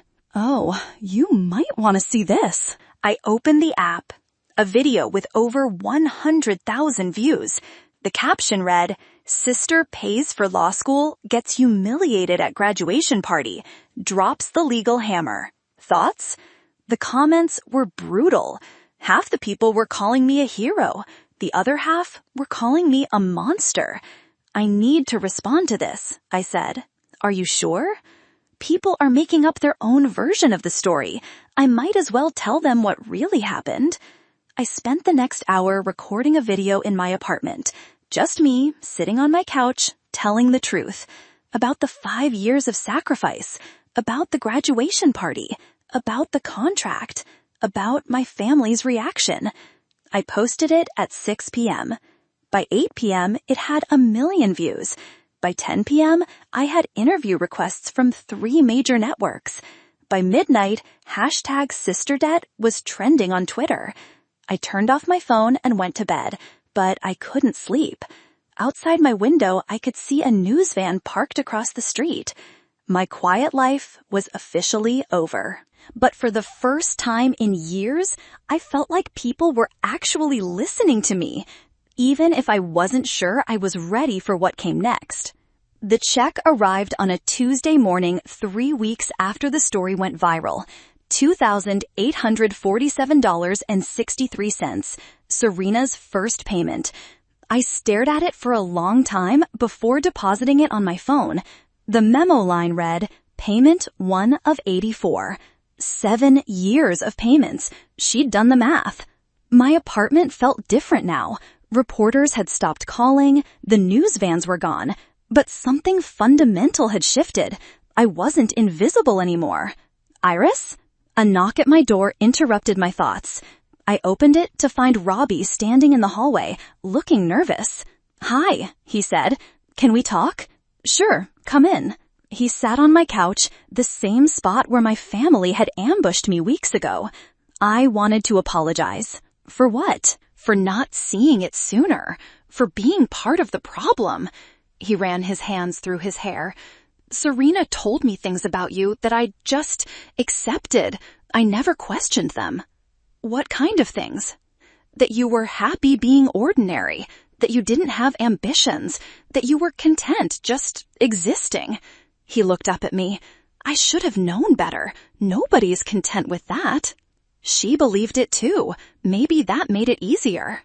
She's working at a legal aid clinic now, making $35,000 a year. That's honest work. It is. And she's different. Humbled, I guess. She asked me to give you this. He handed me an envelope. My name was written on it in Serena's handwriting. "She couldn't bring herself to come here," Robbie said, "but she wanted you to know she's trying to understand what she did wrong." I opened the envelope. Inside was a single sheet of paper. "Iris, I've been thinking about what you said, about how I never asked what you wanted. So I'm asking now, what do you want? Not what you think I want to hear, or what will make this easier. What do you?" I folded the letter and looked at Robbie. "What about you? What do you want?" "Honestly, I want to get to know the real you, not the version your family created. The real me is pretty boring. I doubt that. The real you just took on your entire family and won." My phone buzzed. A text from an unknown number. "Hi, Iris. This is Marcus from the Tribune. I know you're not doing interviews, but I have a proposition. We're starting a weekly column about people who stand up for themselves. Interested in writing it? Good pay, flexible schedule. Let me know." I showed Robbie the message. "That's amazing," he said. "Are you going to do it?" "I don't know. I've never been a writer." "You told your story pretty well on TikTok. 12 million views and counting." "You watched it?" "Everyone watched it. You were honest, raw, real. That's rare." I looked at the text again, then at Serena's letter, then at the deposit confirmation on my phone. "Can I ask you something?" I said to Robbie. "Anything. Do you think I'm a bad person for what I did to her?" He was quiet for a moment. "I think you're a person who got tired of being taken for granted, and I think your family needed to learn that actions have consequences. Even if those consequences hurt people, especially then. Serena hurt you for 5 years. Your parents hurt you for probably longer. Nobody seemed to care about those consequences." My phone rang. Delilah. "Turn on channel 7, she said without preamble. "Why?" "Just do it." I grabbed the remote. The evening news was on.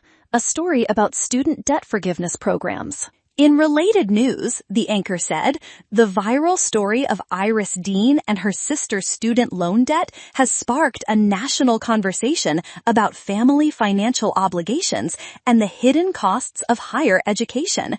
Dean's story has resonated with thousands of people who say they've made similar sacrifices for family members without recognition or gratitude. They showed clips from my TikTok video, then cut to interviews with other people sharing their own stories. I paid for my brother's medical school, one woman said. He's never even thanked me. My parents expect me to support them financially, but they still treat me like I'm worthless, said another. The hashtag #sisterdebt has become a rallying cry for people who feel taken advantage of by their families, the anchor continued. Dean herself has remained largely silent since her initial video, but sources say she's considering several media opportunities. I muted the TV and looked at Robbie. This is insane. This is justice, he said. You gave other people permission to tell their stories. I picked up my phone and started typing a response to Marcus at the Tribune. Yes, I'm interested. When do we start? The response came back immediately. How about Monday? Welcome to the team. I set the phone down and smiled. For the first time in years, I had something to look forward to that was entirely my own. So, Robbie said, what do you want, Iris? I thought about Serena's letter, about the question she'd finally asked. I want to write, I said. I want to tell stories. I want to matter. You already matter. I know, I said. Finally, I know.